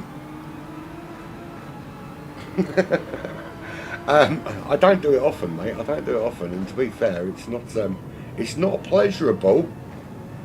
It's not pleasing. I'm sure JeGr sings. I don't want to put that. I'm sure JeGr sings like an angel. I do, but it's the angel of death. So Nick is now a second behind Stiggs. You know, I think he was super quick, and just had to back off a little bit because they're coming together. The cat's just decided to use his wife back as a climbing post. Arse. You really can, trust me, you can compare with my voice. My singing voice is akin to 2 cats fighting in a sack over a mouse. So that is on board with Stiggs. You can see there Nick has backed off a little bit since that coming together, and the gap to Nilsson, that's 1.8 seconds at the minute. You can see there, and he's very close there to the race driver Paradin in that McLaren 650S. And I don't know what it is about the McLaren, but it looks gorgeous in orange and yellow. I've got an orange and yellow McLaren as well. Well, we very nearly had to sing some funeral songs, like How Much Is That Doggy in the Window and Back in Black for Nilsman's. Very nearly died, but did manage to save it. Delta P1, P2, of course, 1.8 seconds. It's all very much samey out in front at the moment. Jefferson 1.8 seconds clear of Paradin. 1.2 to Nilsman, 1.1 to Stiggs, 1.2 to Nick, and then 9.1 to Bad Omen. He's letting the side down by not going faster. Sort it out, son. What is wrong with you? You're ruining it for everybody. He's not. He's doing a great job. He's on that lead lap with the top 5 drivers. Poctavian does have that 911 all over him, but they're not racing for track position. They're racing for unlapping themselves at the moment. What does I don't understand the word. What? Gooey Morge. End station gaming. We saw significant damage on that full send car, which was the region for one of the safety cars. 1.6 seconds is the gap between them and Poctavian, and them and Toro Scatinato in the DCT Italian car. Nicely sandwiched between the two. Are they closing on Poctavian? Well, it certainly looks that way. because it's only a 9/10 of a second, and they seem to be pulling away. The back looked a little bit loose then, but I did manage to hold it. That's a blue flag, so behind is going to be one of the leaders somewhere. I'm not going to say, I don't know who it is. This is where it gets confusing, especially because you're in a race now. There is a race going on between 3 cars here, and someone is lapping where they want to be. The last thing you want to do is be slowing down for one of the leaders while you are in a battle. And this is a battle for mid-table supremacy, with that sort of 7th, 8th and 9th up for grabs. And it, you know, if you can set your teammate, and this is where they're starting to think now about how well they can set their teammate up for. If you can set the guy that's coming and getting in that car after you up for a good run, you want to do that, and you want to make sure that you are not compromising their start in any way. So here we go, GP track over on lap 11 for these guys into Nordschleife with Venture. Don't like the look of that cloud. Do not like them. Let me have a look at this cloud. They do not like the look of those clouds. Come here. That's what I'm looking for. Look at those. They are not very nice looking clouds over there. It's very dark. Do we have more rain on the horizon? Well, we will find out. I didn't get any rain in mine. Could have done with some rain. It would have zhuzhed it up a little bit, but it didn't happen. Let's have a look at these leaders, because the gaps... oh, look at this. Nilsman crawling all over the back of Parolin. He's so close, it's almost human centipede styly. Not quite, but almost. Crawling over the back. Stig's there as well. This is quite a quick part of the racetrack. And also Nick, look at this. 4 cars duking it out. This, believe it or not, we are... many hours into this race, and this is the battle for second. There are 4 cars involved in this battle. It is Nick and Stiggs and Nilsson and Parolin ready to race, and TDR Designs, Race Asylum and Clockwork Motorsport. In Germany, this is normal. The clouds are black when it went raining. To be fair, our weather's quite similar here in the UK as it is to you guys in Germany. The only thing is over here that you can genuinely, this week we have had almost 4 seasons in a freaking day. In fact, next time I go out, I'm going to take my flip-flops and my umbrella and a towel and a coat and some sunscreen and a jumper and a raincoat and my Wellington boots. Yeah, that Parolin looking really good. You can see here, this battle is absolutely awesome. 4 cars battling it out for second. We're on board, or not on board, we're chase camming. I'm controlling the drone that flies behind Race Asylum. Nick's car is GTR, and the Race Asylum boys love this GTR. It's their go-to car. I'm kind of tempted to pick it for my lot for Suzuka without even testing it. Because when the entries go up, you know these guys are going straight into this GTR. And here's the move. Does he get the move done on Stiggs? He's on the inside. Closey. They did have a little coming together earlier. Stiggs didn't really leave the room there. And Nick backed out, sensibly backed out. The thing is, it's quite a narrow part of the racetrack here. I wouldn't say that was... Should he give me more room? Probably. But maybe like me, he ran out of a little bit of skill and couldn't keep it up the inside. And of course, you want to defend as well. You don't want to give up a position. Absolutely revving the nuts out of it. There is a 6th gear, man. Get into a 6th gear. Look at that. He is revving the absolute craziness out of this car. Right, let's turn out. Let's put the racing foot back on and turn that off. I keep forgetting it, to be fair. What is going on? Another technical issue for me. It looks to me like YouTube's not working. I know it is. It is. Right, so we are currently watching with Race Asylum Nick the fastest man on 4 wheels since the next fastest man on 4 wheels. I'm not going to say Lewis Hamilton because he's not, he's a knob. 7:56.0 is his hot lap, but that means nothing when the safety car comes out, and then you get it all kinds of wrong, and then you're back in 5th. There's only 2 and a bit laps remaining to try and get himself up towards the business end. Well, to be fair, these guys are at the business end, but the real business, the business end, which is there. Jefferson currently leading by 5.2 seconds. Parolin is leading this pack out at the moment, but I want to go on board actually with Nick like this, so we can see the chase down. And I'm not picking Nick because he's the fastest car in the race. I'm picking him because he's at the back of this line of 4 cars. Did you miss anything? Yeah, 2 safety cars. Nick got it all kinds of wrong. He was like, he was like 4 days clear, and then got it all kinds of wrong after the safety car, and has lost the position. This will be, is it 3rd time lucky making the move on Stiggs, because he's had a couple of goes. The first time he clobbered Stiggs and Stones might break my bones. Yeah, he did give him a clobber and then let him keep the position. Then they got side by side and Sliggs just kind of shut him out. Have I just called him Sliggs again?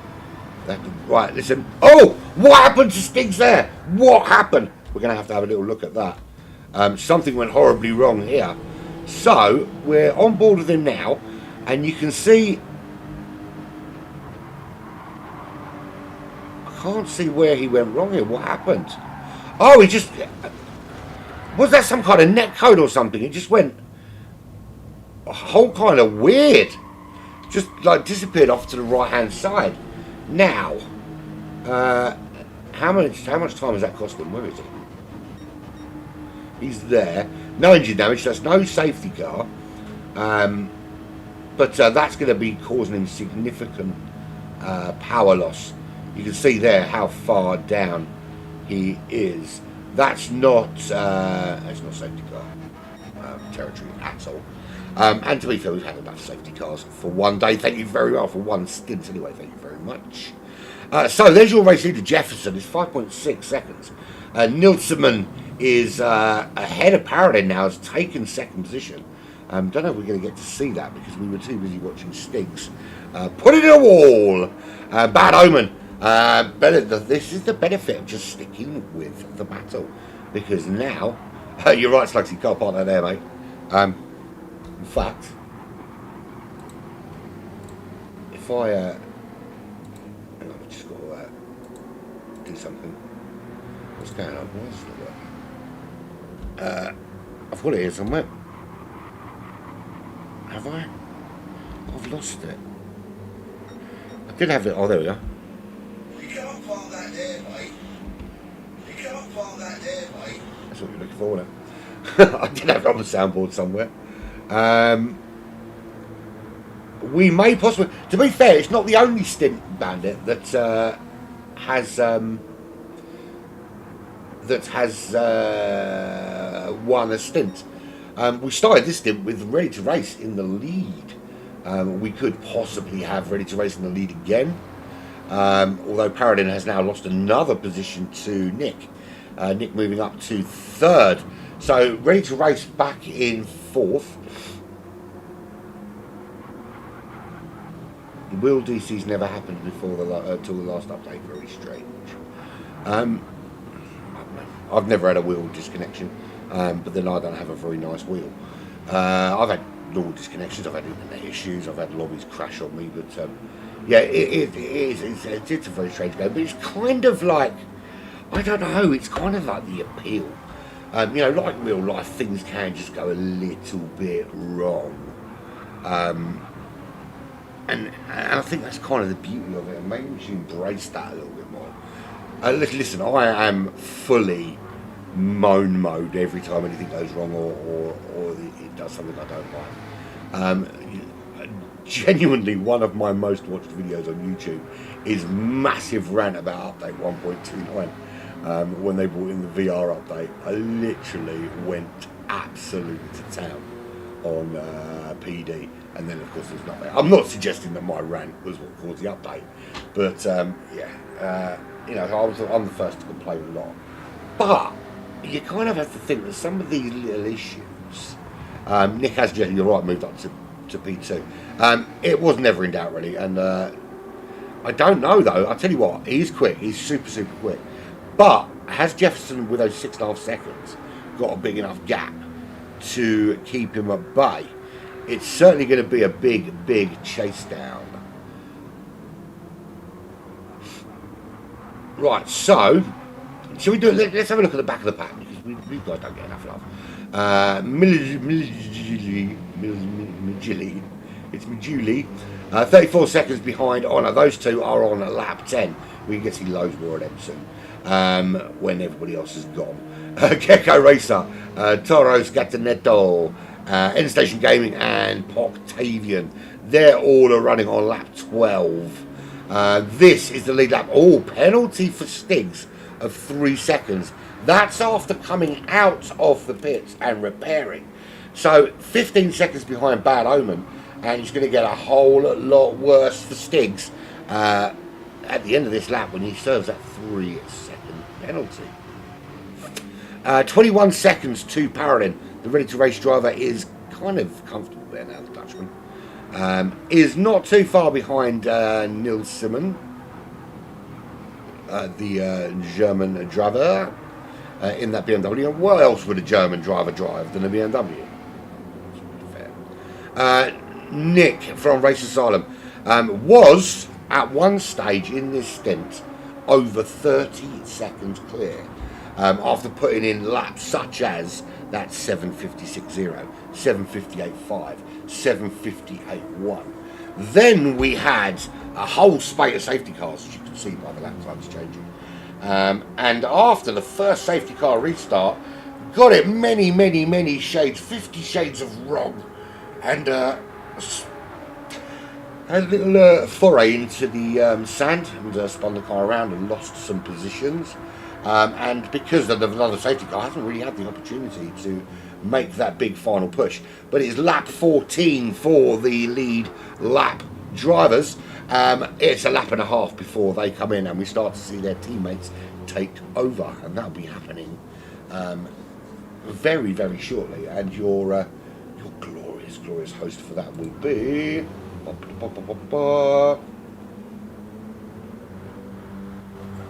I've been in the Indian channel, no one's come to join me, so I'm coming out.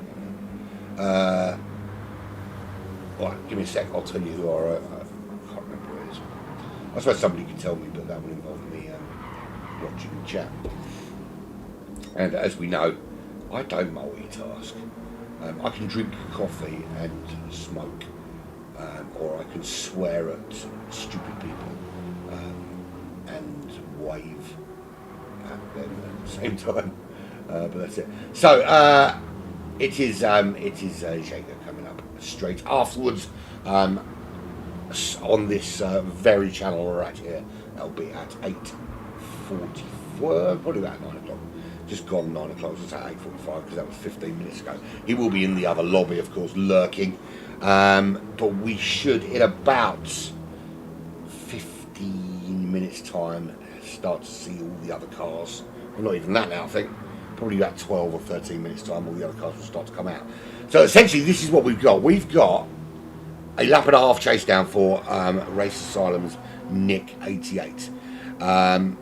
It's not an easy task by any stretch of the imagination, but we've seen the phenomenal pace of the Race Asylum guys today, particularly Clarky and Nick. Or I've seen particularly Clarky and Nick. You guys that don't go to sleep because you're freaks. You guys have seen all of them, yeah. But I need my blue sleep, a lot of it as well. A lot of Race Asylum in the chat.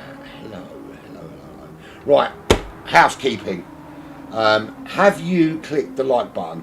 Well, there's 26 of you watching, and there's only 8 likes. So the answer to that is no. So do it immediately. Click that like button. Thank you very much. Crack on. Have you clicked the subscribe button? Well, I know you've done that because I made this video subscribers only for that very purpose. If you want to know what, you have to subscribe. So that we know you've done. Get that like button smashed. And then what you do is you go and if you look down in the description at the bottom, you've got the commentary team's YouTube channels, Pony and Zokeo and JeGr and Vega, and of course me. But forget about me, those other guys are actually awesome commentators and know what they're doing. I am just the random idiot they throw in to keep you all entertained like a performing seal. Come in and waffle some bullshit for 2 hours at you. Go and jump onto their YouTube and give them a subscribe and give them a like. And give them some love because they've put in significant effort in. Yeah, thank you. There's still more of you need to click that like button.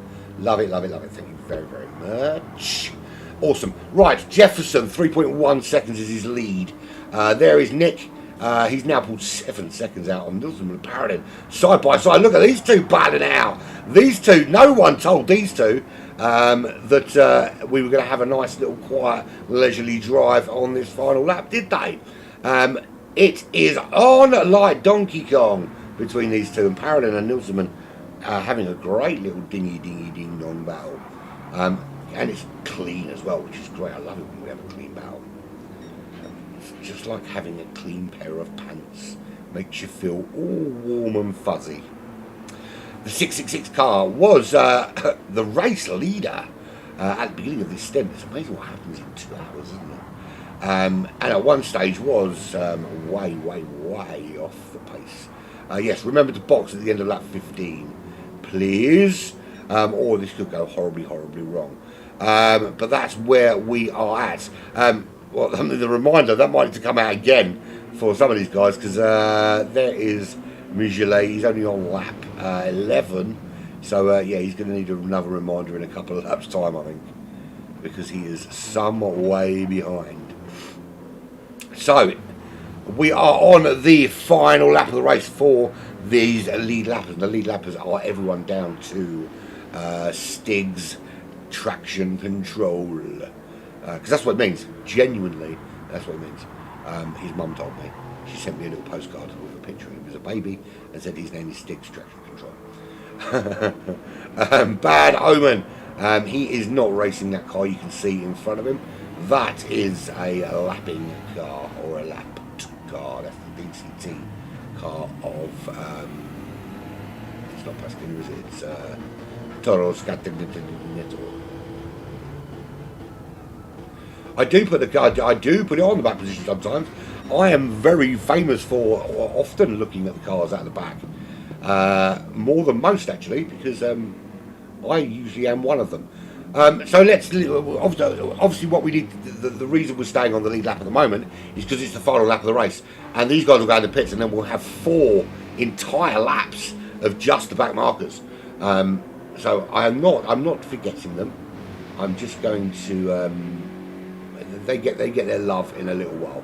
We just want to keep up with the battle of these front runners.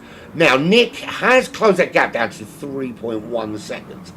We are only about just over 3 minutes into this lap. There's still 5 minutes to go before they get to the end of their particular stint. But I still think that Jefferson did enough, opened the gap up enough, that Nick was never going to be able to close down on him. So Jefferson leads the way by 2.8 seconds. There is Nick in second. He's already pulled out 8.6 seconds over Nilsson in that TDR Designs car. 1.9 seconds to Paradin for Ready to Race, and then 28 seconds to Bad Omen, who is at the moment lapping Toro Scarinetto. Give it to me. He's actually sandwiched between 2 lapped cars at the moment. One is the DCT ahead, and then it's the other TDR Designs car being driven by it's not in the station again, it's Gecko Racing, and then there he is. They're actually, these two are actually fighting. This is actually a battle between Gecko and Toro. So actually, we will stick with this battle for a little bit. So Gecko is he gonna be able to use the slipstream of that car ahead of him, who's not currently racing him, to maybe give him that little bit of a kind of impetus to catch Toro ahead. Toro obviously will want to try and stay ahead of the lapping car as long as... Oh, it went a little bit sideways there. He's about to lap himself, Gecko Racer, because all kinds of wrong it went for... who was it? Bad Omen. Yeah, Bad Omen. It went all kinds of wrong for Bad Omen, and that allowed the Racing Asylum driver in the TDR Designs car, Gecko Racer, to unlap himself. So he's getting off up the road after Toro Scatinato. So that DCT driver is not going to have it all his own way. In the distance there, that's the 911 of the G. I was going to say G-Spot. It's not G-Spot, is it? Yeah, the G-Force. That's the one. The G-Force team. Not the G-Spot team. That's someone else, and that's my video after this one. Right, how is this battle for first? Well, it's 1.5 seconds. Do you know what? I said he wasn't going to catch him, but he may well do just that. This is the battle for the lead of the race on the final lap of this particular stint. Nick he started the race in second, and got past that ready to race car apparently very early on, built up a huge lead. Then the safety car came along, made lots of changes to that order. It closed them up. Then Nick had a little wobble off the racetrack, a little crash, and all of a sudden, back in 5th place he was. And then another safety car scuppered his chances of pushing early doors to get that position back. So he really is now trying to close on Jefferson. He's within 1 second, and they've got the long straight to come. You can't find the G-Spot team. Us men usually have that problem, mate. It's a common issue among men, not being able to find the G-Spot team. That's why we take up sim racing, because oh, a little bit wobbly there. We know where the brake pedal is, and we'll stick with that, shall we? So here we go. Gap is closing. Is Nick gonna steal? Yeah, no, I absolutely know that. Thanks, Ray. I've been asleep. I haven't been in a cave. I'm joking. Sorry, I'm joking. Nick is closing down now on Jefferson. This is going to be an absolute cakewalk. Not a lot he can do about it. Pulls out, which is what I should have done, and I probably wouldn't have 5 bloody children. He does make that move, and Nick regains the lead of this race. I'm not giving him a replay, can sod off. Jefferson is now in that slipstream, but too close to the end of this race. These two are going to pull into the pits, but it does make for some great racing coming out the other end, because in they come, and they are about to dive back out. Anything when it's for the safety car ended? Yeah, Nick crashed under the safety car and was 5th, and then has just retaken the lead of the race, but the 0.2 of a second separate the top two. Nilsman in 14 seconds back. Parolin just 1 second behind. That's the top 4 already in, and their counterparts will be joining the track shortly. You can find that on this exact same channel with the ever enigmatic JeGr. Get involved in that immediately. Like it, subscribe, and send him kisses in the post. Show him some love, man. Show him some love. Bad Omen dives into the pits. Stiggs will be the next of 13.8 seconds, and he'll be in. Now we can focus our attention for the next couple of laps, or next 2 laps, in fact, on these guys here. So we've those front 6. They're on the lead lap. They're away. Ferries out. Gone. Then we go a couple of laps down and we've got these guys here. So first of all, we've got the CPTL team. That's Poctavian. We spoke to Marco, who's going to be jumping in his car. We'll be jumping in his car in a couple of laps' time. We've got In-Station Gaming. He is in the forgotten the name of it. Forgotten the name of the team. Spots Guide. Have you Spots Guide? Don't tell people you're looking at Spots Guide. Make it look like you know what you're doing. That's the 2016 full send car. It's literally written on the wing. If I'd just looked at the back of the car, I could have got that. That's the DCT team. And I know it sounds really unfair that I remember them, but because they race now the series that I broadcast, that's the only reason. And I've been doing it for ages and ages and ages. One of my earliest broadcasts was for Future. So, yeah. Oh, suits you, sir. And that is JeGr Racer taking that position from Toro. As Toro gets it all kinds of wrong. Oh, that's the wrong keyboard. I've got two keyboards in front of me and I just hammered the keys on the wrong one. Here we go. So yeah, it just gets it a little bit wrong there, and that allows JeGr Racer to move up into 9th position. So they've still got a couple of laps to go here. There we go. So yeah, so that's JeGr Racer in the 9th spot. And yeah, loads and loads of racing still to be done here as they start lap the Nordschleife portion of lap 14.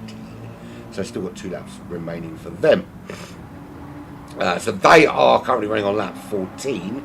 Lap 11, blue flags for him. That's Honor, who is there as that's the G Sport Racing team, and we couldn't find them because they disappeared for a while, but. Now we have found them, and they've come in for exhibition purposes, having retired early doors. And oh, excuse me, no, actually, I'm going to go and grab a couple of hours after this before my final stint because I'm tired. I'm an old man. I need lots more sleep now. Yeah, so that is the. GTG for G Sport Racing team, 58 seconds ahead of Michelet in the GTSV car. We've lost some cars. We've lost many cars, in fact. We've lost, well, we haven't lost Jefferson. Jefferson's still out there. He's a GTSV. We lost quite early on. We lost the 44 Team MRL racing car, unfortunately. I'm assuming that was to some sort of disconnection.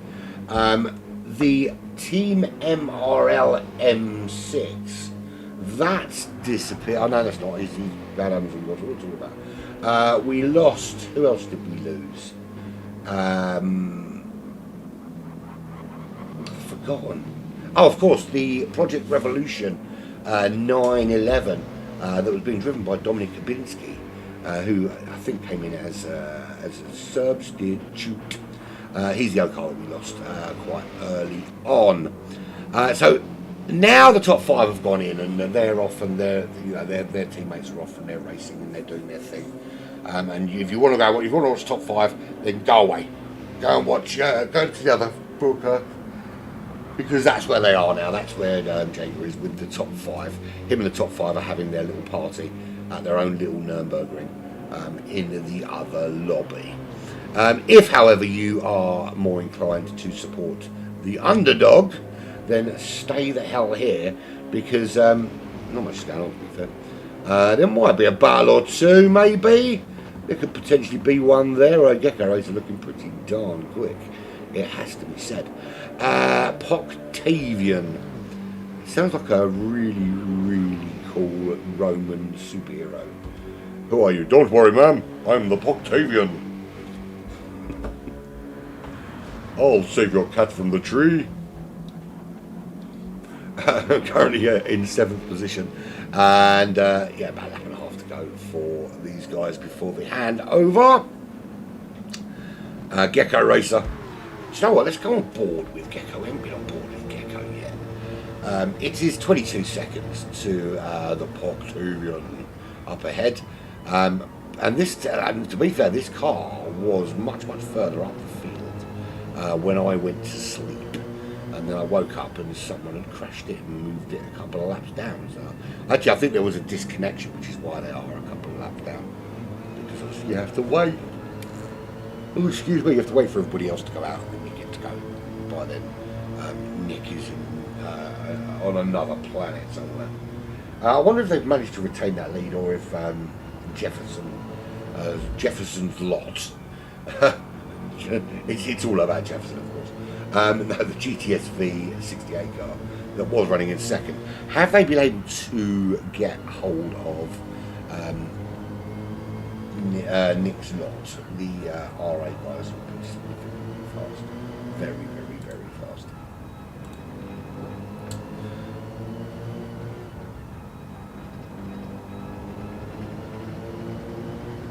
Is it here, you mean with me? No. It's here on this channel, but it's not here with me. I'm going to go and sleep. I'm going to go and stroke my cat. And it's not a euphemism, I'm actually going to stroke my cat. And I'm going to drink some coffee. I'm going to have a little snooze. I might scratch, and I'm definitely going to have a poo. And then I'll be back for Bella stint 11 in a couple of hours' time. I wouldn't call it fantastic commentary. I'm just a shouty idiot. I'm basically Lee Evans of GT7 commentating. It's a bloody busy day here at Black Flag Towers, I can tell you that. Obviously one more stint here I'm going to do before PonyBoy will see you home to the final stretch. But this evening there is some brand new Formula One action from a newly announced racing league. It's not a new league, it's a very well-known league. It's just a new division of a very, very well-known league. And that'll be here live from 8 PM this evening. So you better be ready for that shizzle. You won't find that on ERF because it's not an ERF event. You'll find that on Black Flag. Yeah. And so there's loads of cool shit going on this week, this coming week at Black Flag. But right now the cool shit is right here. We're on board with JeGr Racer as we're heading down to complete the penultimate lap here at the Nürburgring. I don't know what there's no in it. The Nurburgring. So this is why I don't tackle the corner name. Actually, don't have a go. Have a go. Let's royally embarrass myself. Right. So that's the start. This is the Yokohama S coming up, which is pretty simple. Everyone knows. Everyone can say Yokohama S, which is turn 1 and 2, and then of course the Ford curve, the Dunlop curve, and the Schumacher S. We all know those corners, and we can all say those because all relatively easy names to say. Then you've got the Warsteiner curve. I'm not going to point out the fact the curve is spelled with K, it's spelled with C, but I'll leave off to the gentleman.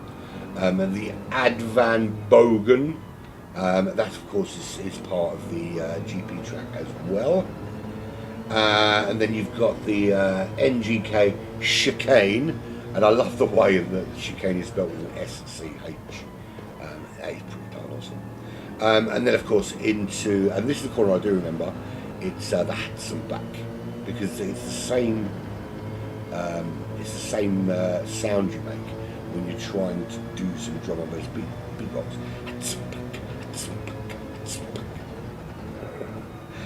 And that's of course the corner as well that takes you on to Nordsleaf. We'll get there soon. Let's stay on board with JeGr Racer because it's 23 seconds. No one else is battling.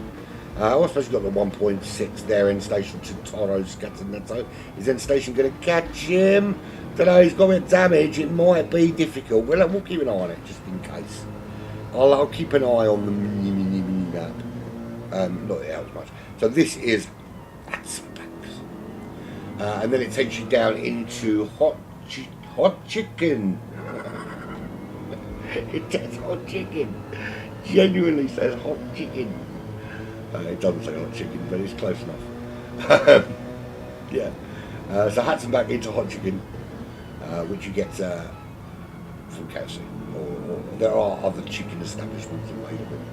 I'm not even going to bother because I'm going to offend a shit ton of Germans and end up having myself killed, and I don't want to be killed. I quite like being alive at the moment, if for no other reason than I get to watch this shizzle.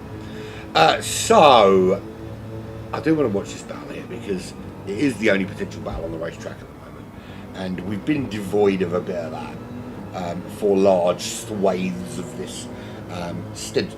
If you are only just joining us and you haven't got a clue what's going on, I can tell you this is the Endurance Racing Federation Nürburgring 24-hour race.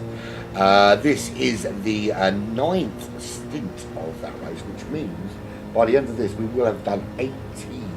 I say we, I mean the collective is in the royal we, not we as in like me, because I haven't done 18 hours. The teams have done 18 hours of racing, apart from the ones that are disconnected, of course. But it has been pretty much 18 hours of back-to-back German shenanigans.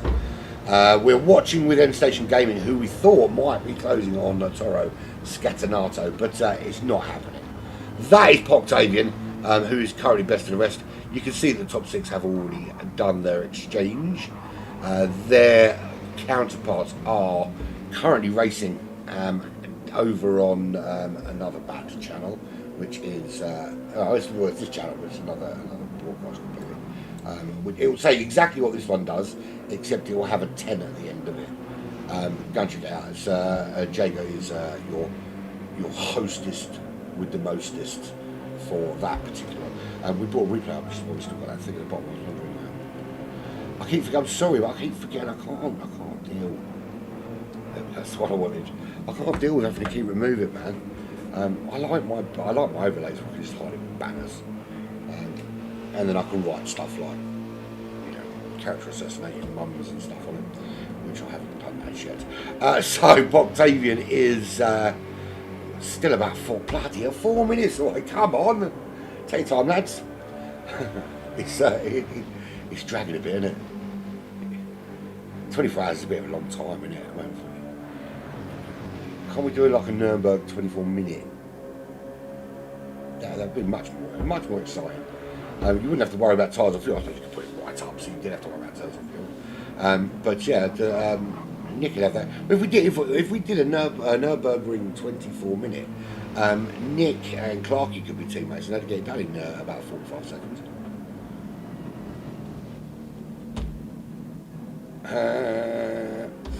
Right, so Poctavian from Gecko Racer from Toro, Scataneto from DCT, End Station Gaming, that's the full send car. They are on their final lap. We've still got to wait like hours for Honor and Midgule to make it home. Top 6 long gone. They're on like lap 12 or something of their next stint. It's not that 12, but I just said it because for comic effect. Oh my god, I'm tired. Is who paused? Is he paused? Let's have a little looky-see. He is paused. Someone's on auto drive. Someone being naughty. You got caught being on auto drive, baby. He is on auto drive. You can see how smooth and slow is the auto drive. Naughty. You're gonna get beaten up in the showers for that after you've gone to prison. You're gonna be locked up. We're gonna throw away the key, and then Bubba's gonna come and join you in the shower and give you a kicking. He's gonna put a snooker ball in a sock and beat you over the head with it for using auto drive. Genuinely, I hate auto drive. I hate people who use it. And it's used for 2 purposes. You see people that use auto drive because they can't be asked to finish a race, and it's kind of like a silent rage quit. It's that they haven't got the balls to admit they're rage quitting, but they just put it on a pause and then disappear off. And the other thing people use it for is to stop themselves from spinning, to rescue crashes, and that really drives my gears. Crash with dignity, or don't crash. essentially. If you've crashed, just suck it up and accept the fact that you have crashed. Don't be pausing the game to try and rescue you and get you righted faster. It's just plain wrong. Poctavian is going to be the first to go into the pits of this JeGr of drivers, 2 laps behind the lead group, which was Nick and Jefferson and Nilsson and Parolin and Bad Omen and Stiggs, and in comes Poctavian. Finally got rid of him. Been trying to get rid of this guy for ages, and he's finally going to go away. So pleased. I'm not pleased. Good to miss you. Next we get JeGr Racer, another Racer Asylum driver. These guys are all over the place. You can't walk. You can't walk or run or step anywhere from stepping on a Racer Asylum driver these days. They are everywhere. There is JeGr Racer coming in. His teammate will disappear off out. Next up, 22 seconds down the line, it's DCT Toro Scatinato 58, and he's in the pits. There he goes. End Station Gaming is not far behind. Team Full Send, or is it Full Send Team? I really don't care at this stage. Too tired to care. Raw Honour, and that RAA, I'm assuming that's Race Asylum Academy. I could be wrong. Let's go with that. It's Race Asylum Academy, RAA Honour. Still got an entire lap to go, as has the pause button Wanderers.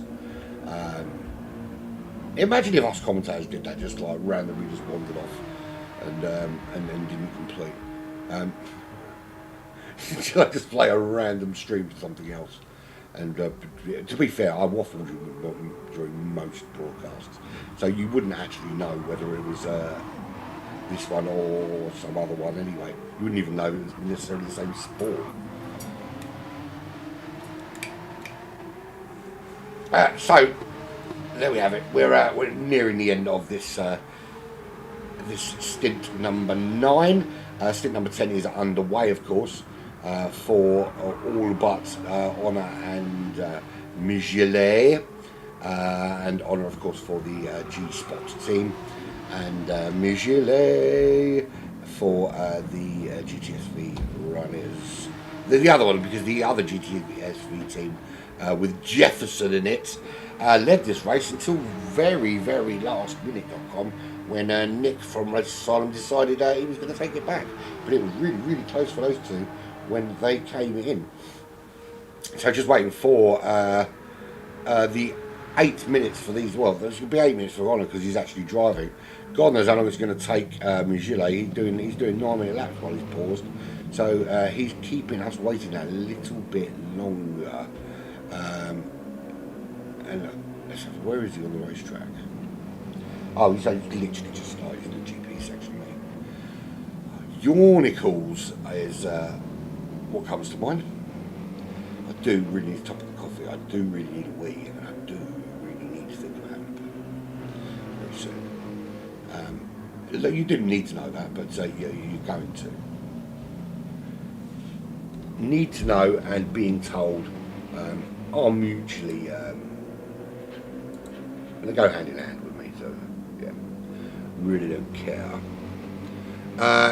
Just over on my YouTube, just said hello to a few people. Alexis, hello, good morning. Morning Bandit, morning Jay. Oh yeah, Bandit's doing You Got Track Stars as well, yeah. Awesome. And Bandit, of course, is could we get another winner other than the R18? Yeah, probably. Well, we didn't, but we probably could have done. It just didn't happen today. But it might happen. It might happen in the next stint. Who knows? Anything. I don't know why we're focusing on the one guy that's paused and not giving some love to the guy that's actually driving. Let's do that instead, because he's going to keep us waiting 2 minutes past Honour arriving ceremoniously into the pits. probably more, much more than that by the time we get to the end of the lap, because of how much it slows you down.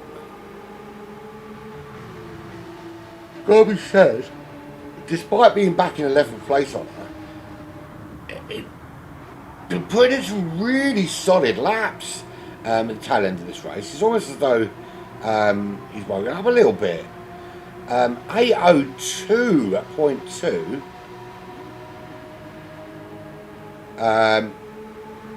What was that? Well, that was a message about someone starting early. Was that in the station gaming that said that? Well, the thing is, if the teammates started early, the teammates started early, and the stewards will pick up on it, and then they will spank him accordingly. But I think if that happened, then that's more than prison and a beating from Bubba with some snooker balls and a sock. That is wrapping the leather belt around your fists and punching right in the Jesus, really, really hard.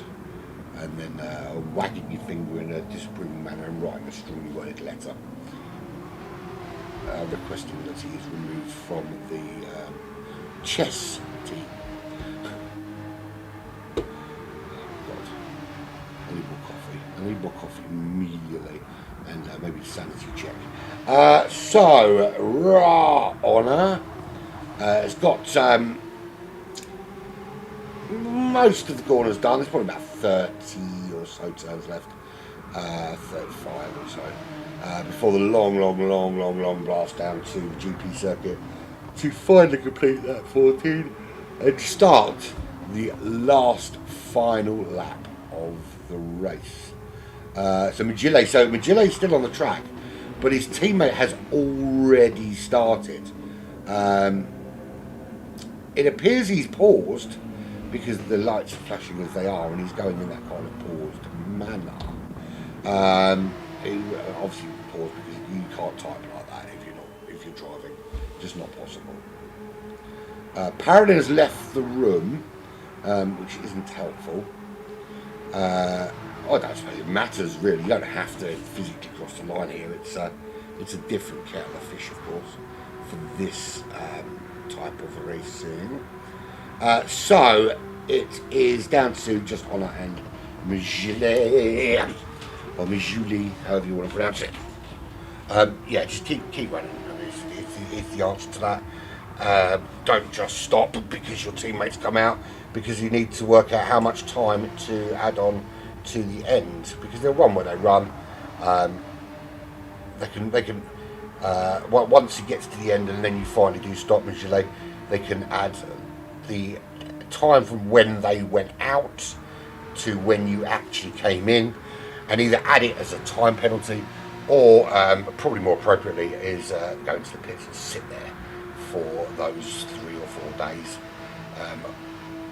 while they make that timer back up. Am I going to watch the next stint? Probably not. I need. Yeah, I've got stuff to do.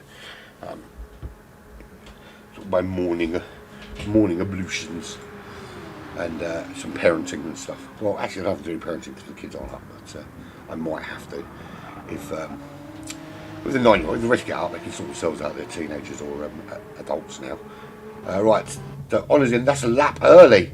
That's a lap too early. This is lap 14.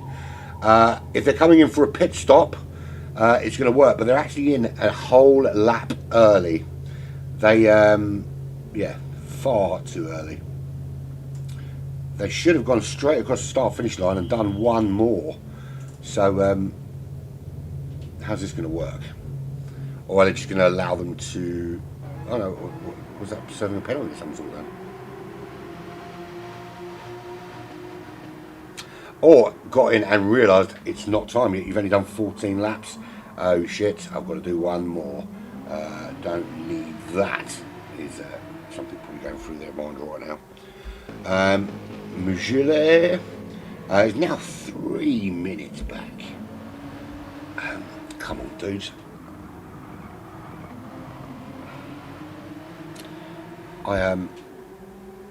did not expect them to be this far behind. TDI Designs designed the Porsche there as well, by the looks of things. I suppose it's just his plugging his shizzle on the front of the car, innit? Innit, brethren? So this stint finished with Nick only just in the lead from Jefferson and Nilsson in third. Those three long gone. Couple of laps up already, I would imagine, on in stint number 10. We've got just Honor and Milige left. A couple of people have already left the room, of course. They've finished racing and just disappeared. It's all right for some, they can leave. I have to hang around. And I do have one of my kids coming down the stairs now, and she's looking at me expectantly. Back in 1 second.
Sorry about that, folks. Don't have children. They're horrible and they smell.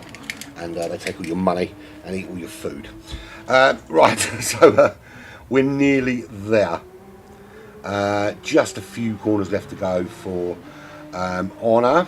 Honor will then go in and then his teammate will finally at the other end get to exit the pits.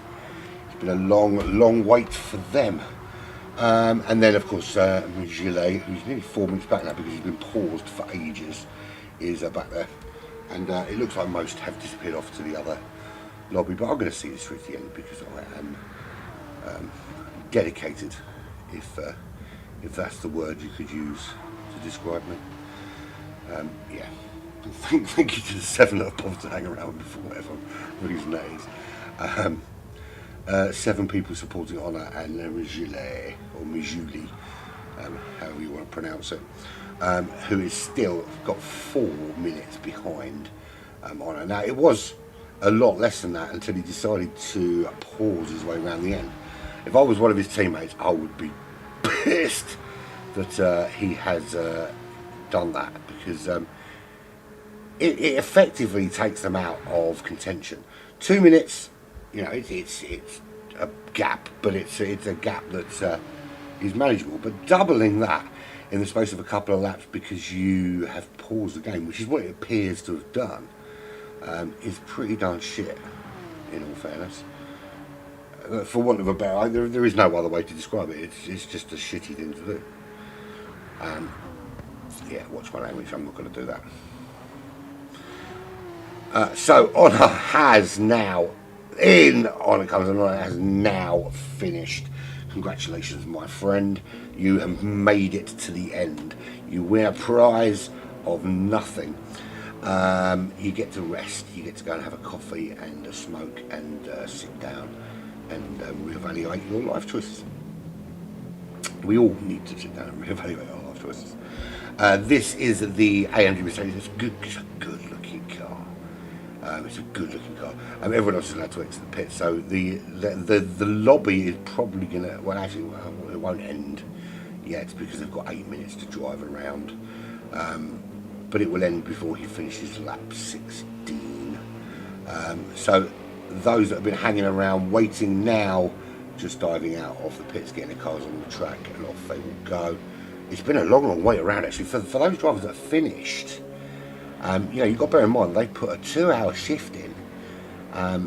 You know, I sit here and talk for 2 hours. These guys have been driving for 2 hours, concentrating on an incredibly difficult racetrack, and then they've had to sit and wait for cars that are, you know, essentially 4 laps behind them. You know, we're not talking. That's not a small amount. That's half an hour, essentially. They've had to sit in the pits and wait for these cars to come round and get to their last lap, so they can get out of the pits and they can finish the lobby off and go and do what they need to do. Now, if they've got another stint up after the next one, they've essentially got less than an hour before they're back in the car again, which hopefully is not the case for them. Hopefully they get a little bit longer to for a bit of R&R. I mean, I essentially don't have that. I think I've got, by the time this is done, I'll have less than an hour before I'm back in the lobby, because the other lobby's been open for an hour already. So yeah, so I'll have less than an hour to get prepared for mine. I've got significantly less to worry about though. So I'm just going to chat rubbish for 2 hours. So I was going to sleep, but I doubt I'm going to get that done. Just because these guys are so bloody slow. Go faster immediately. I will have you killed.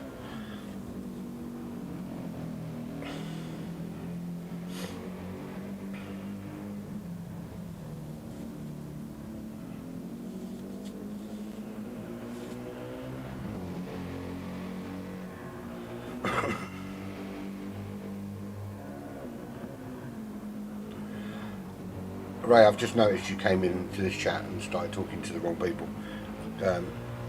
Yeah. Just got to show how much attention I paid to the chat, because that was nearly half an hour ago. Assuming you're still here.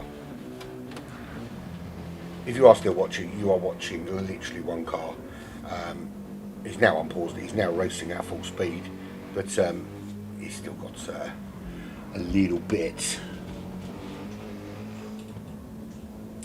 That AED needs a safety car for who? Exactly. I think that's an old message.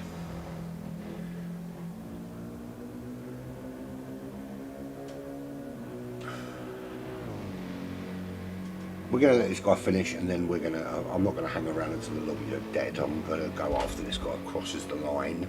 Gilet, he's in the GTSV. The second of the two GTSV cars. I wonder if, with the popularity increasing of the ERF, and more teams signing up than there are spaces for, if there might be a consideration of a one-team car policy with two teams being available, if there is space for them.